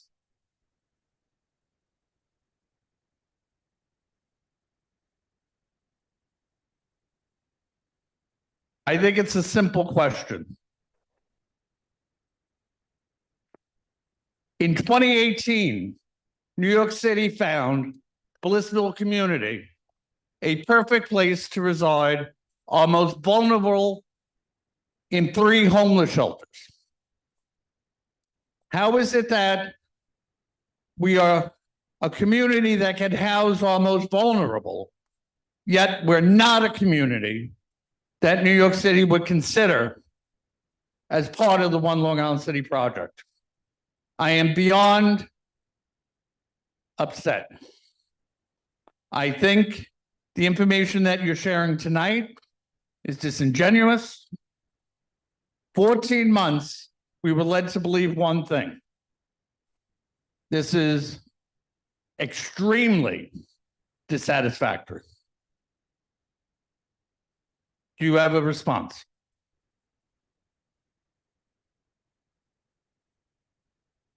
Not at the moment. Oh, sure. Hi, Tom. We met a couple months ago. Lynn worked with Hae Kyung and Katie and Fagula at City Planning. I am new, but my understanding is like certainly Blissville was part of the context area.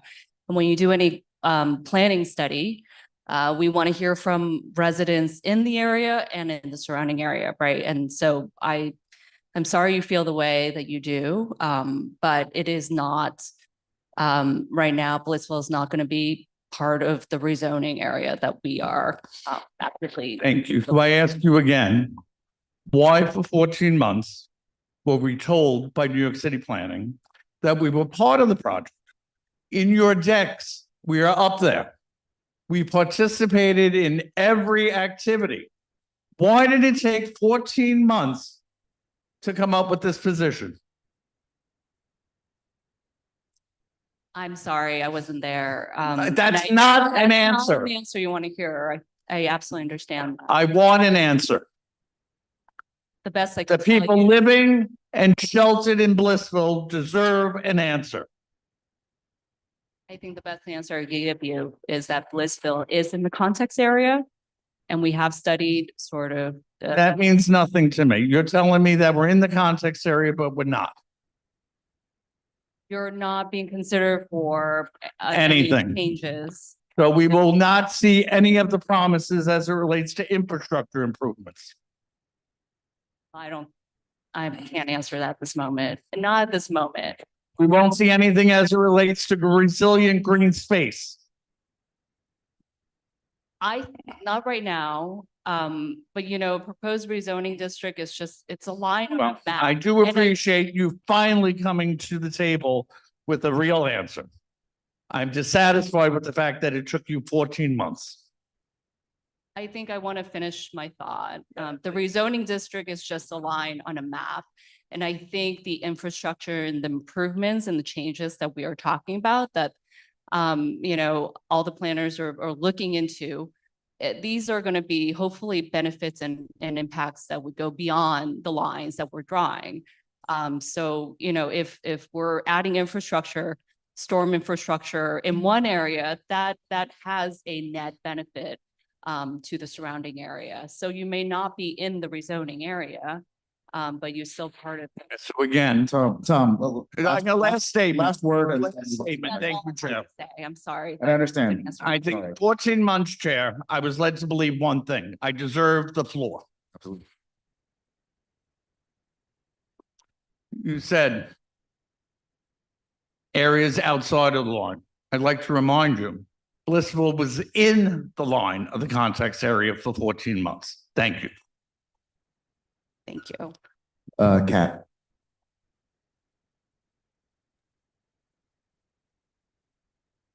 I'm just gonna let what Tom says stand.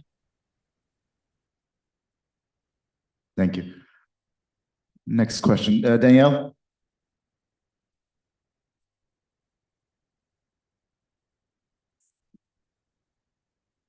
Thanks. I brought this up before with Farah. So we've seen the homelessness numbers in New York City that are record high, which is really disgraceful. And we continue to talk about a rezoning that is majority market rate, not affordable. And we are, as we've just heard, talk it kind of, well, in the context area, not in the actual rezoning area, is an area where we have many shelters. Is there going to be anything done to address this? I mean, it is disgraceful that we have this many unhoused people in our city and that we have this many shelters here and we're rezoning for not the people in those shelters.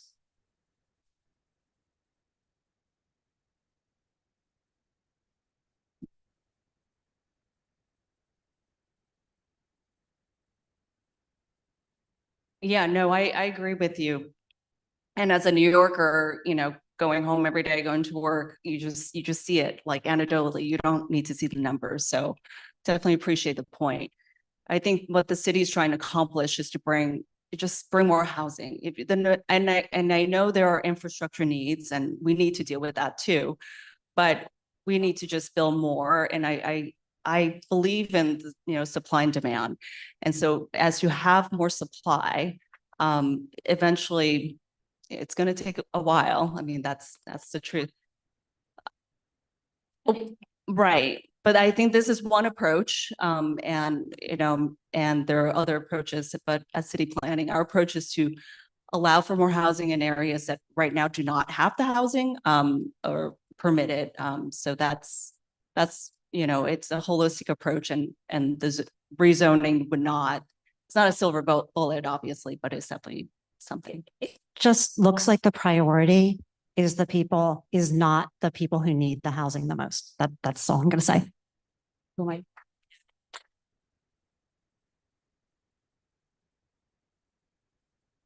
Leticia, over there. Sorry for the extra steps.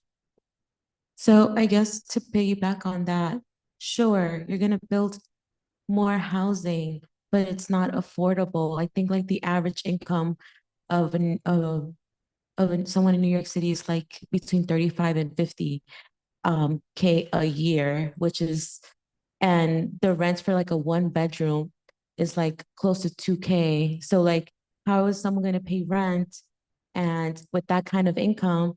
And I'm very fortunate, for example, right, that I make a good enough income that I'm able to provide for my child and I.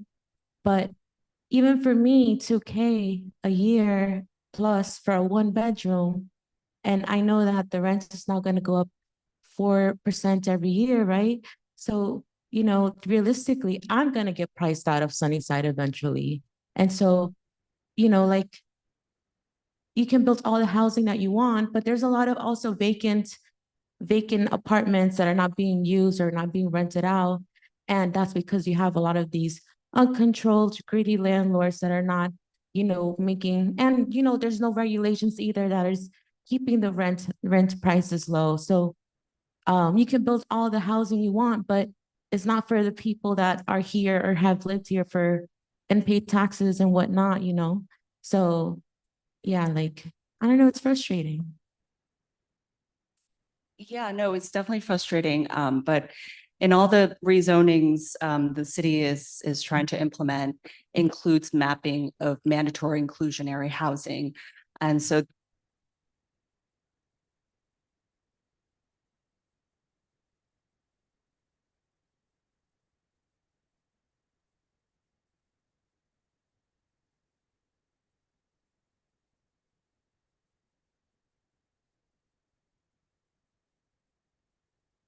yes, there are different ranges, and I know it's very competitive. And if you've ever had HPD come here to speak about the number of applications that they get for a single unit, it's pretty enormous. But I do acknowledge how hard it is to qualify for one of these units. But the idea is to map MIH, require that any new housing gets built has to provide at least 25% affordable units, or let's call it income restricted, right? Because I think affordable kind of triggers for people, because you're right, what's affordable to you might not be affordable to me. So they're income restricted, meaning they are kept at a certain rent forever.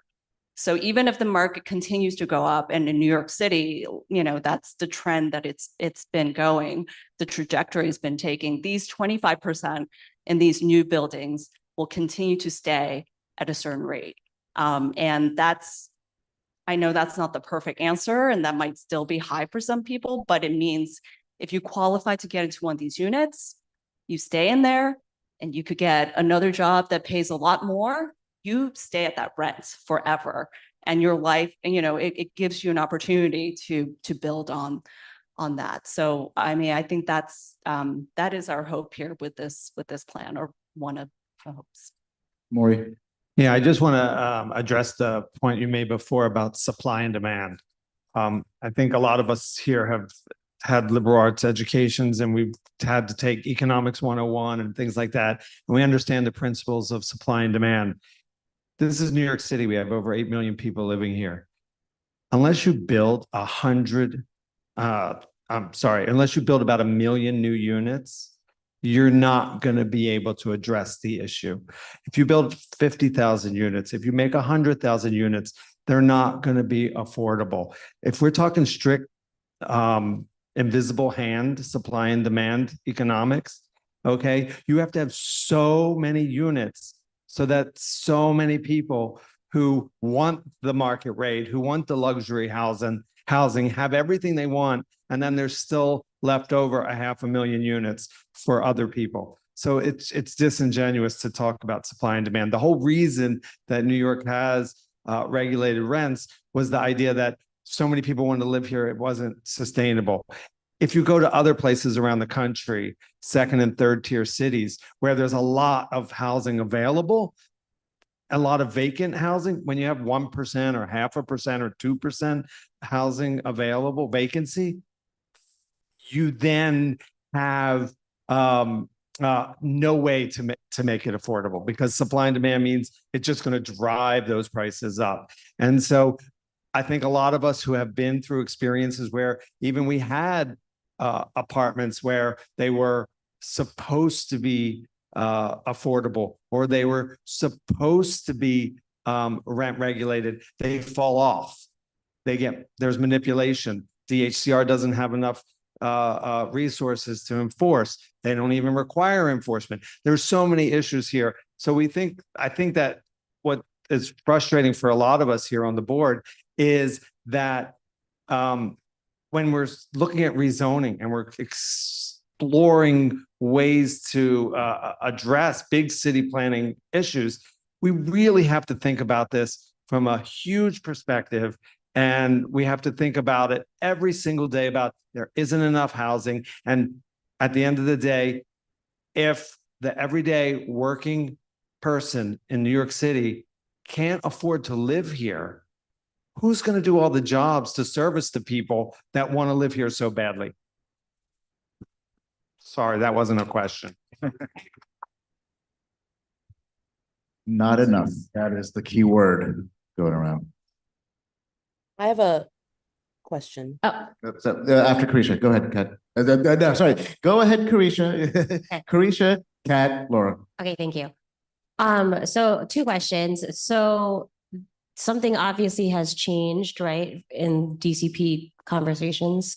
When did this become official that Blissville was going to not be considered in the zoning proposal? That's my first question. So Blissville has always been in the context area. So for environmental purposes, it's been drawn. So when the project area was outlined red, if you can see the map, the 1/2 mile radius captured Blissville. And so in the technical seeker world, sometimes that is needed to capture the impacts that the study may or may not have. In certain chapters, such as like transportation, you need to capture things that are not just in the project area. You need to consider primary, secondary. And so that's why that has been On the map. drawn, yes, on the map. Okay, so it was never going to be considered as part of the Not of the rezoning proposal? Not of the study area, not of the project area. So I know that we are scheduled to come to land use and actually give a presentation on the actual zoning proposal. Yep. So because it keyword proposal, is there going to be space for feedback on that proposal, particularly regarding the possibility of basically having the Blissville neighborhood benefit more from what you're planning on doing to our community? Is that going to be, is there space for that? We can make space for that. Okay, thank you.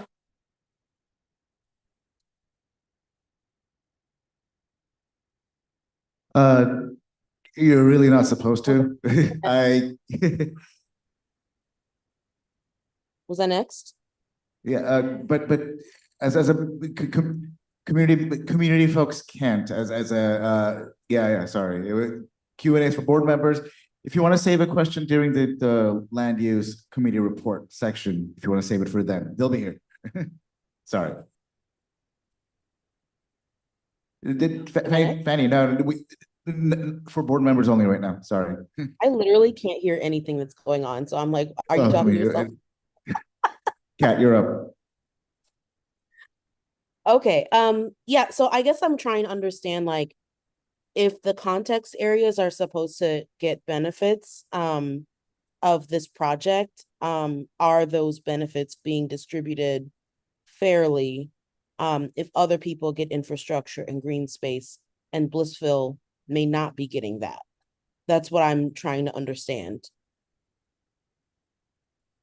So at the land use committee, I'll try to bring into the space a little bit more technical understanding of why that map or the chart or sorry, not the chart, the lines are drawn that way. As part of the neighborhood plan, our goal is to not specifically, and I said this earlier, it's not just to take a look at the project area / study area and look at rezonings. We're trying to take a look at the entirety of the neighborhood plan. So yes, Blissville is part of that, sure. I think perhaps in my statement, I could have been a little clearer, but Blissville is not in the project area. However, it is in the context area. Similar to Queensbridges, right? If you look at the map, the gray line covers Queensbridges as well. So we're thinking through and working with the sister agencies to bring in programs and draft strategies to address the lack of housing, the lack of open space. How can we work together with other agencies through this neighborhood plan to bring those opportunities now? This is, I think it's important and it's a need that we hear. So wait, who asked me the question? Me. Oh, sorry, Kat. So yes. So if you would want to join us at the land use committee meeting, I can help dive into the technical part a bit more. Does that answer your question? I understand it's not part of the project area. If it's part of the context area and context areas receive a certain benefit from this project, I want to make sure that all of those areas, like you say, Queensbridge, also like if they're getting something, then Blissville gets something. Do you know what I mean? Like there has to be equity across the different context areas. That's what I'm sort of getting at and trying to understand. I am not a land use person, and I don't know. And I don't know how helpful it would be for me to go to the land use committee and then be confused by all the stuff. But I guess what I'm trying to assure in this larger conversation is that whatever happens with other context areas, that Blissville also gets resources and whatever else is afforded to them as part of this project. And then maybe in the future, the planning area a new, like a planning area will include Blissville, so that then more intense things can be provided for Blissville, given that our district is kind of split because this project scope is only some part of it. Absolutely correct. Yes. And it's part of the second portion of my long statement. The industrial plan, which the Blissville is in the IBZ. So the industrial plan itself will analyze it. So there are sequential plans coming out. But thank you. I've heard.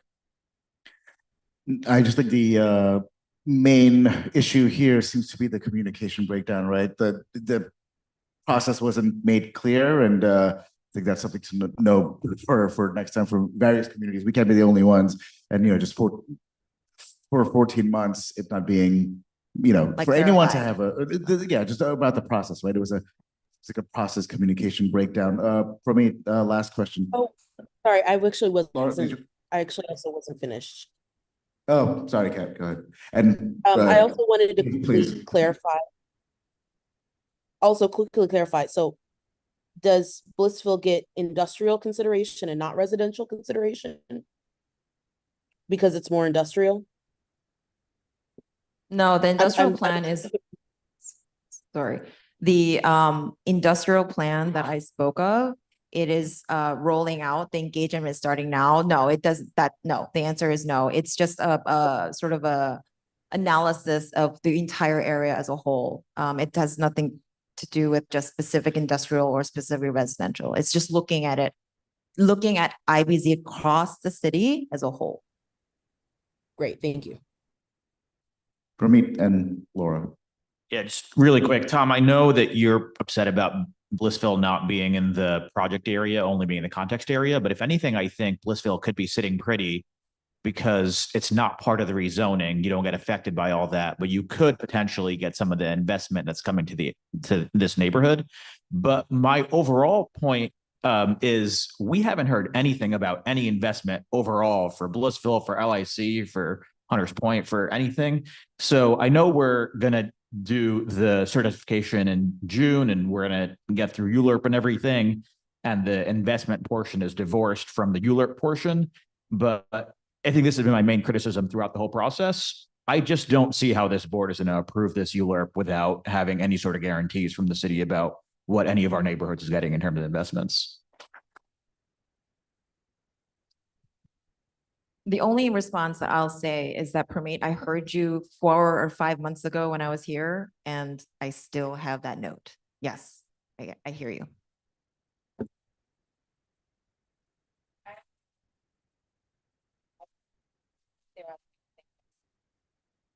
All right, Gurmeet to close us out. Okay, any more updates? Great.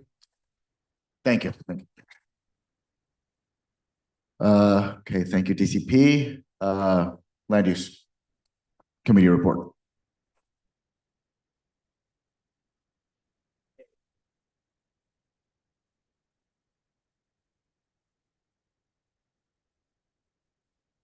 Hey, cool. So Christine's not here this week, so I'll give the land use report. In our last land use committee meeting, we had 2 applications. One was a skylight application. A homeowner presented plans for skylights that were already installed in their Sunnyside home. Not controversial at all. Committee approved the application.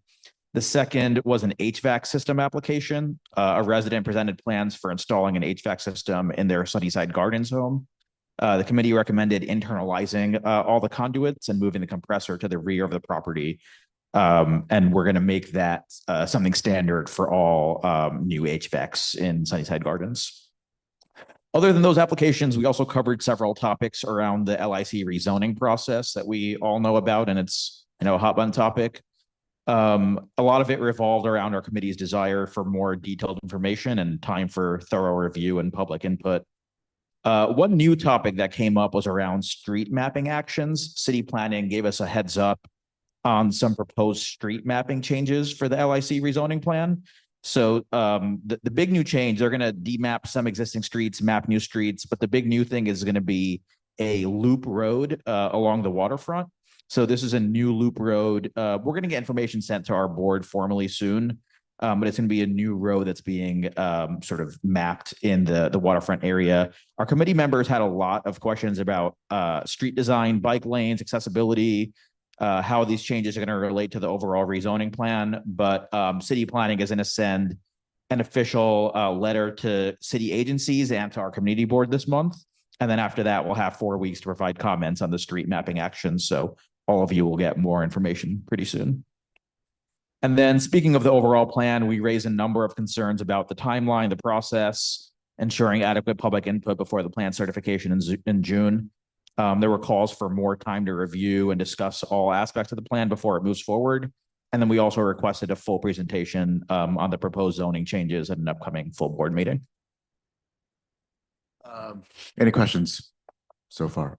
Okay, Tom?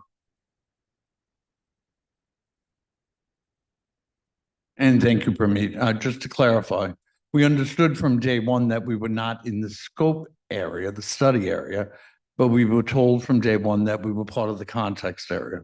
What I heard this evening is that Blissville would not see the same benefits as other areas in the context areas, other neighborhoods in the context area, and that we were being left out. That's what I understood tonight. Thank you. And also switching gears, the councilwoman asked us all that, well, she said that she's supportive of our no vote on the ULURP, the DMAP, the ULURP to DMAP, that piece of Greenland on Van Dam and by the LIE. And her call to action to all of us was, when that is up at the city council for a vote, to, you know, show up en masse and you know, help kill that thing. Can we submit written testimony? Yes, always. It helps, but you know, she wants bodies there. So I mean, bodies at these things always help, right? So yeah, the applicant for the ULURP is determined to get it through. So it's a bit of a fire that's lit. Okay, is Fanny still here? Because now we're to land use committee report section, and I was just gonna say if Fanny was here, if she wanted to ask her questions. Yeah. Can we bring the mic to her? Wait for the mic. Yeah. Yeah, you can stay there. You don't have to come all the way up. But yeah, if you have a couple of questions, yeah. Oh, would you like to come up? Yeah, I mean, yeah. No, but just give her the mic. Yeah. And yeah, just okay. If you have a couple of specific questions, please. Okay, this is to city planning, the commissioner. There are various contaminated sites in the IBZ zone that's being rezoned. Earlier, she made because lots of you are not industrial brokers, you haven't seen a phase 1 report, a phase 2 report. You haven't dug, gasoline tanks from the basement, okay? Do you know how many Superfund sites that was cleaned up under manufacturing, but not as residential? And do you know right now, Paragon, that you haven't rezoned in the last 2 years, they came to the board, was cleaned up for industrial, but not for residential. Okay. And we should be very concerned because there is a little nursery around the corner from, there, and they put air monitors in there. So as a community board, I think moving on to the new year and under your leadership, Anatol, we should try to produce affordable housing. We should ask for it. Christine mentioned that we weren't able to, but we should, under the point of resolution, on this new rezoning, ask for different points. And there are models like the Gowanus rezoning, et cetera, right? So we have very, smart people on this board, right? I haven't heard now about the points of resolution at all. And, we should all get together and make a list. Sewers, transportation, etc. Right? We all have specialties in this room. And here's another thing. I have many neighbors in IBZ. Okay. I even reached out to Woodside on the Move to ask them to canvas all the artists that are on 21st Street. Because a long time ago, on Jackson Avenue, the artists lost all their space. We should be concerned about them too, as a whole. So that's my comment to you. And I haven't received anything from the board, what the procedures are. I would like parliamentary to, let the public members know, because we follow rules, right? That's expected. So thank you very much. That's why I want to ask you tonight. Thank Okay? you, Fanny. And yeah, as we go through the sealer process, we'll absolutely have a lot to say and many points of contention, points to bring up. So yeah, there will be time for that. I think the first thing is how much can we get in before it gets to ULURP, which is fast approaching. All right, Riley.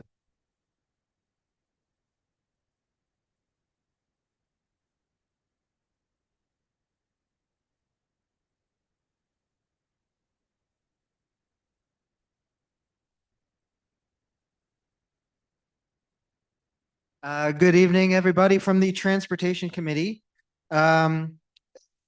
Not much. DOT was not really able to provide us with many updates or answer many questions at our meeting 2 days ago. We talked we talked a lot about illegal parking in our district, sidewalk parking, the collision shops that use the entire block for their derelict cars. We talked with somebody who runs a company in Long Island City who is trying to run a company where people can come and visit, but there's a lot of cars that just exist on the street without ever moving. So her customers and cars can't actually come and park.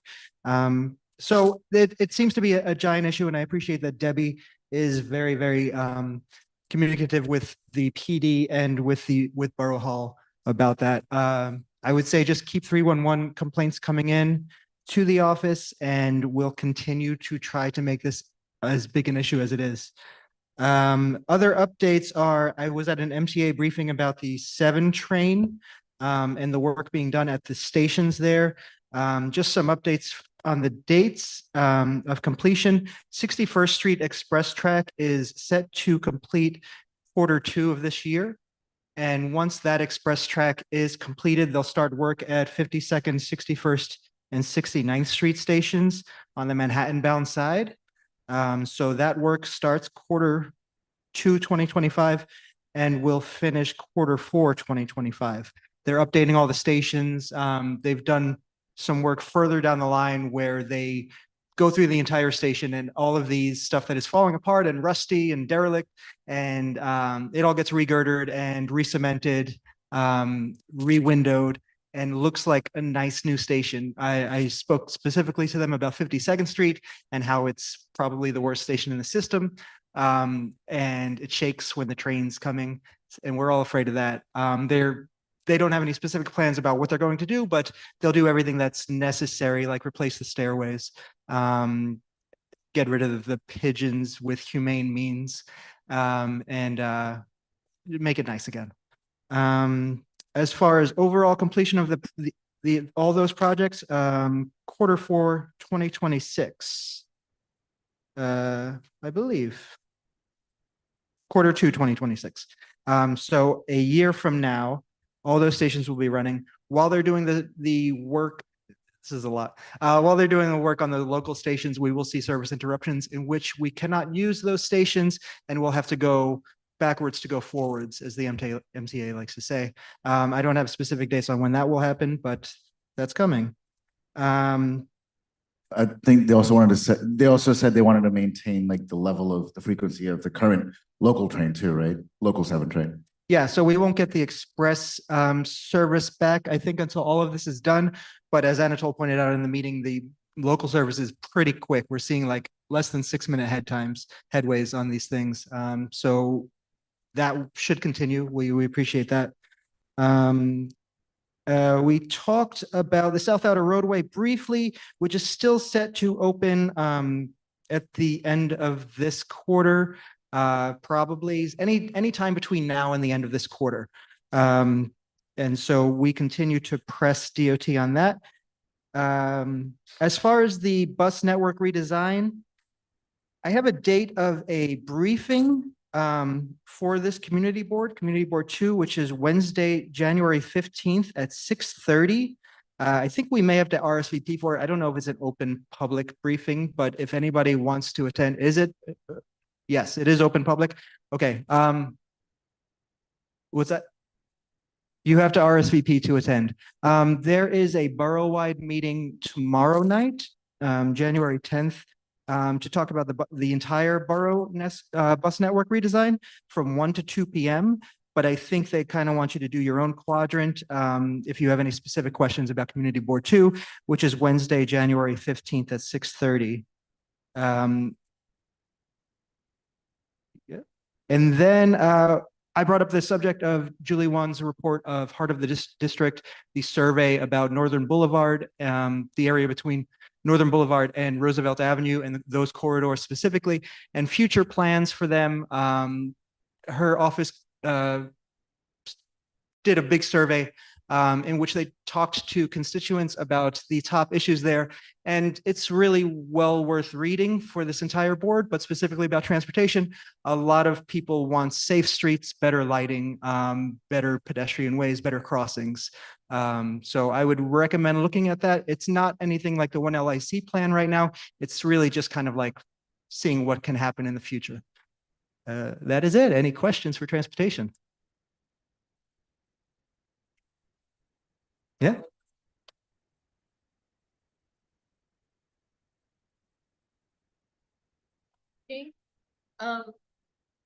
Did you circulate that to the board office?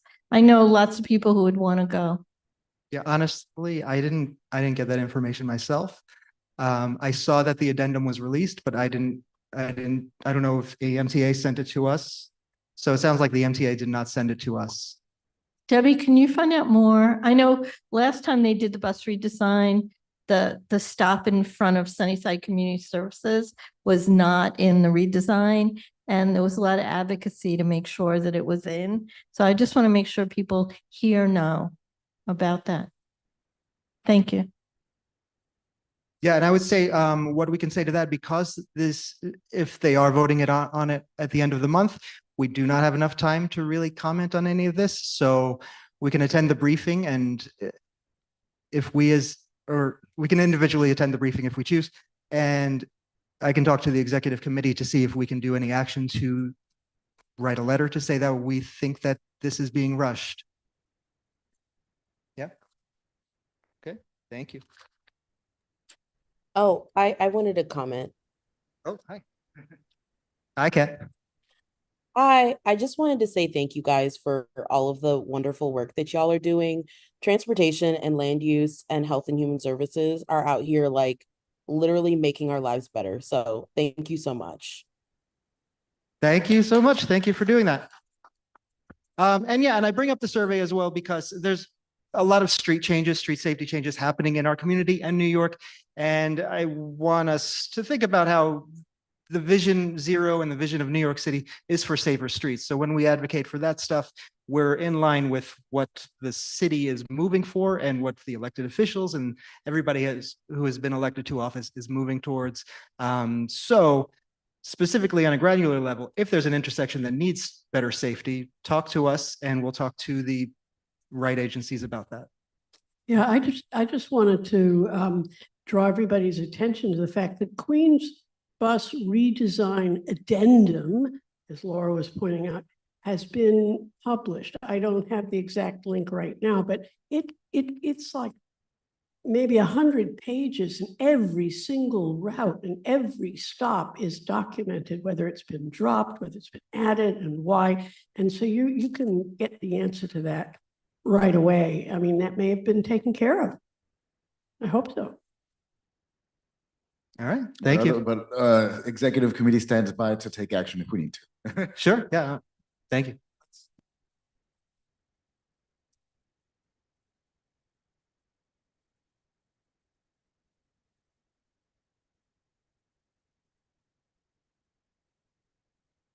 Services, if that wasn't clear. So happy New Year. Okay, city services, we met last night. It was a very short meeting because not very many people came out in the cold. However, the key thing I want to talk about is cannabis. So as you heard earlier, we are going to get some help from our 2 state senators that cover this community board district to get us in touch with OCM so we can figure out what happens to the applications that we either approve or don't approve once they go to OCM, because right now there's like 20 that are just sort of like in limbo. And before we approve anymore, we want to know where these shops are opening so that we don't oversaturate. And to that point, I actually made a map of our cannabis locations. I need a little help from the tech committee to frame it into, I'm only so good with mapping, so I need it framed in the community board 2 district. I will take that up. And then once we have that, we will publish that on the website so everybody can see where the cannabis shops are in CB2. And we also approved a few liquor license, and that's really it. So thanks. Have a good night. Any questions? Questions? Nope. All right. Yes. Next one. I think that was under 2 minutes if we were timing. Health and Human Services, Lauren.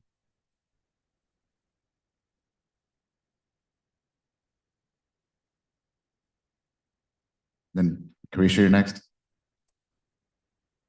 Okay, so we closed out last year by actually having a joint committee meeting with the Environment, Parks and Recreation Committee. So we had, so I don't know, Laura, if you wanted to come up and add anything. But we had, the first thing that we had was a presentation by from Elmhurst Hospital Suicide Prevention and Youth Program. Big issue, with the high suicide rates of youth, especially in Queens. And then we also had a lively discussion with Smiling Hogs Head Ranch, which is an issue that they had come here to discuss about the migrant situation and then the eviction notice that they had received. And it was a lively discussion because we also had like business owners who were affected by what's going on. And so I guess the upshot is like trying to make sure that everybody gets together, because it seems like a lot of disparate conversations have been going on. And it's like we need to have like the business owners, the elected Smiling Hogs Head board be able to discuss and try to reach some sort of resolution with what was going on. Did you want to add anything? Yeah, I just want to note that the eviction order for Smiling Hogs Head was rescinded. So, yeah. So they'll be staying, but we do need to follow up and address the ongoing issues in the area. Thank you. And our next meeting is on Monday, January 13th at 6 p.m. and it's virtual.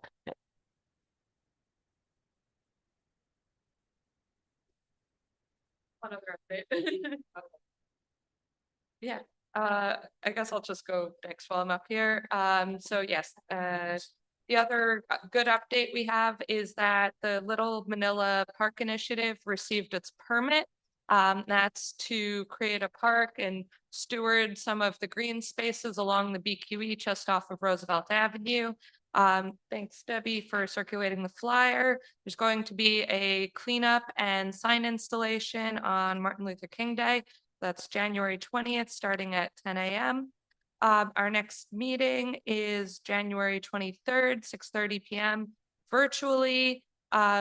Thanks, Carlos. We're asking the Parks Department to attend to discuss some of the issues at Murray Playground. They haven't on the record now. Thanks, Deb. Oh, yes. But Mel's in a phone call. Still no response. we'll circulate the agenda soon. Thank you. A joint arts and culture and small business committee. A joint meeting as well to close out the year. But I'll just start really quickly. For last month's meeting, we finally were able to get some of the muralists that have been doing work in our district to talk to us about their processes. So if you guys haven't seen the brand new mural over at Sanger Hall, that is honoring the Coventry, which was originally on Queens Boulevard. We got to hear about them, how they work within their general contracting business in order to secure public art projects like that. And we want to try and replicate that type of synergy between small business and artists in our district, which is why we had a joint committee meeting. And then also in that meeting, we had the property owners of the building that is home to the Sunnyside mural on the other side of the boulevard. They came and spoke to us about how they were able to get the original artist to come back and raise some funds from the community to get that mural redone. So it's a little bit more permanent. So that's going to be, I think it's already up. Sorry, maybe it's already up. And so they're willing to work with us as well, with other property owners to try and get more public murals in our district. And we're also starting an initiative to not just do that, but also figure out if there are any owners who are interested in having murals on their roll down gates. And then our next committee meeting is actually this coming Tuesday. There's a lot of stuff coming up, so please come check it out if you're interested. We've got Lawyers Alliance coming to talk about how nonprofits are going to be impacted by the incoming federal compliance changes that are coming, as well as a lot of discretionary funding and a lot of grants to announce. So please come on Tuesday. Maury, what else did we do? I think that was everything. The only thing we mentioned was about from the small business side, other than advocating for the murals and working with small businesses to maybe put on their roll down gates, maybe have murals on those, was this ongoing saga with the financial crimes, fincin.gov for small businesses that have to register. It's been kind of this whiplash thing where you were supposed to register by January 1st if you're an LLC or certain types of business structures. And then there was a court case in Texas, so there was an injunction and they said, no, you don't have to. And then they said, yes, you do by January 13th. But then another court ruled and said, no, it's now back on the injunction. So you don't have to submit, but you could submit if you want at any time. You just go to fincin.gov. This is for people who are LLCs or other certain types of businesses. But if you go to fincin.gov, look for the BOI, beneficial ownership registrations section. You will find out about registering if you want to register now, or keep going and checking to see if and when you have to actually register. Oh, and Debbie, we're every other month. So are we February and not January? Okay, so January, there's no meeting for small businesses, but we'll have one for February. So look on the calendar on the website. Last Tuesday of the month. Thanks.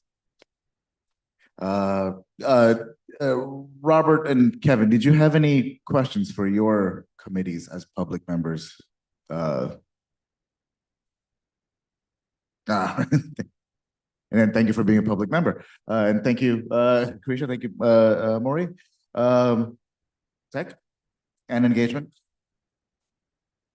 Coat Drive. Yeah, that's really it. The coat drive. You may have noticed it's cold now, and not all of us have coats. We have the folks near Smiling Hogshead Ranch. We got the folks here on Queens Boulevard. We have folks at the Triangle at Woodside Ave and 69th Street. Some of our neighbors need some coats. If you have any coats, if you know anyone, it has to work. It has to be clean. Thanks to Somnath, thank you, Somnath and GPK for being the drop-off. And we've extended it through this Sunday. Although Tanya was mentioning we may extend it, but act as if we're not. Yeah, so that's just it. Thank you. Yes.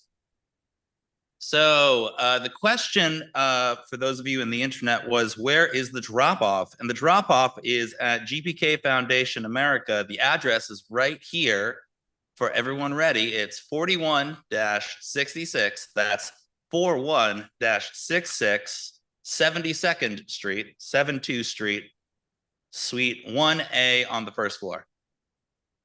And you could drop it off from 12 to 4. That's in Woodside. In Woodside, that is correct.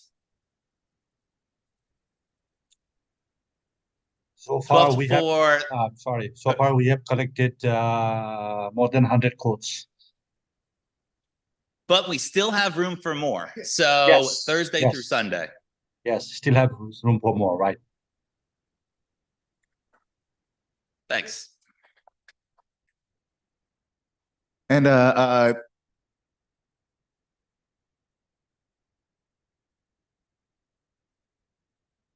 wait, yep, it's okay, it's on. No, it just occurred to me again, something I forgot to do earlier. Thank you to the new members of the executive committee. Terry and second vice chair. Thank you for stepping up to do this. All right, some closing. Kat, I think you had a great idea for the committees. If you want to come off mute and mention it. Oh, yeah. So I actually think it would be really great in preparation for, the documentation we want to do for the next, after a bunch of us roll off of the community board.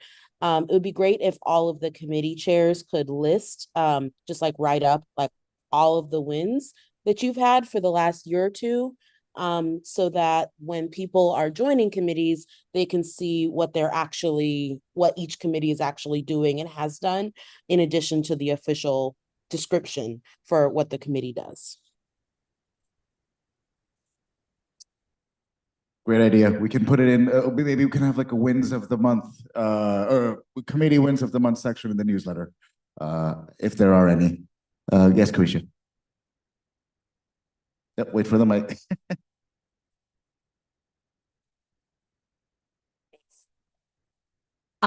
Thank you, Kat, for saying that. I also, that just reminded me something we had been talking about last year also.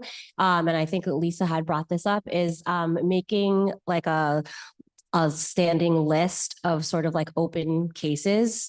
So things that we have to remember the committee for the following year needs to follow up on, which I think will be really helpful too, in terms of transitions and even from year to year.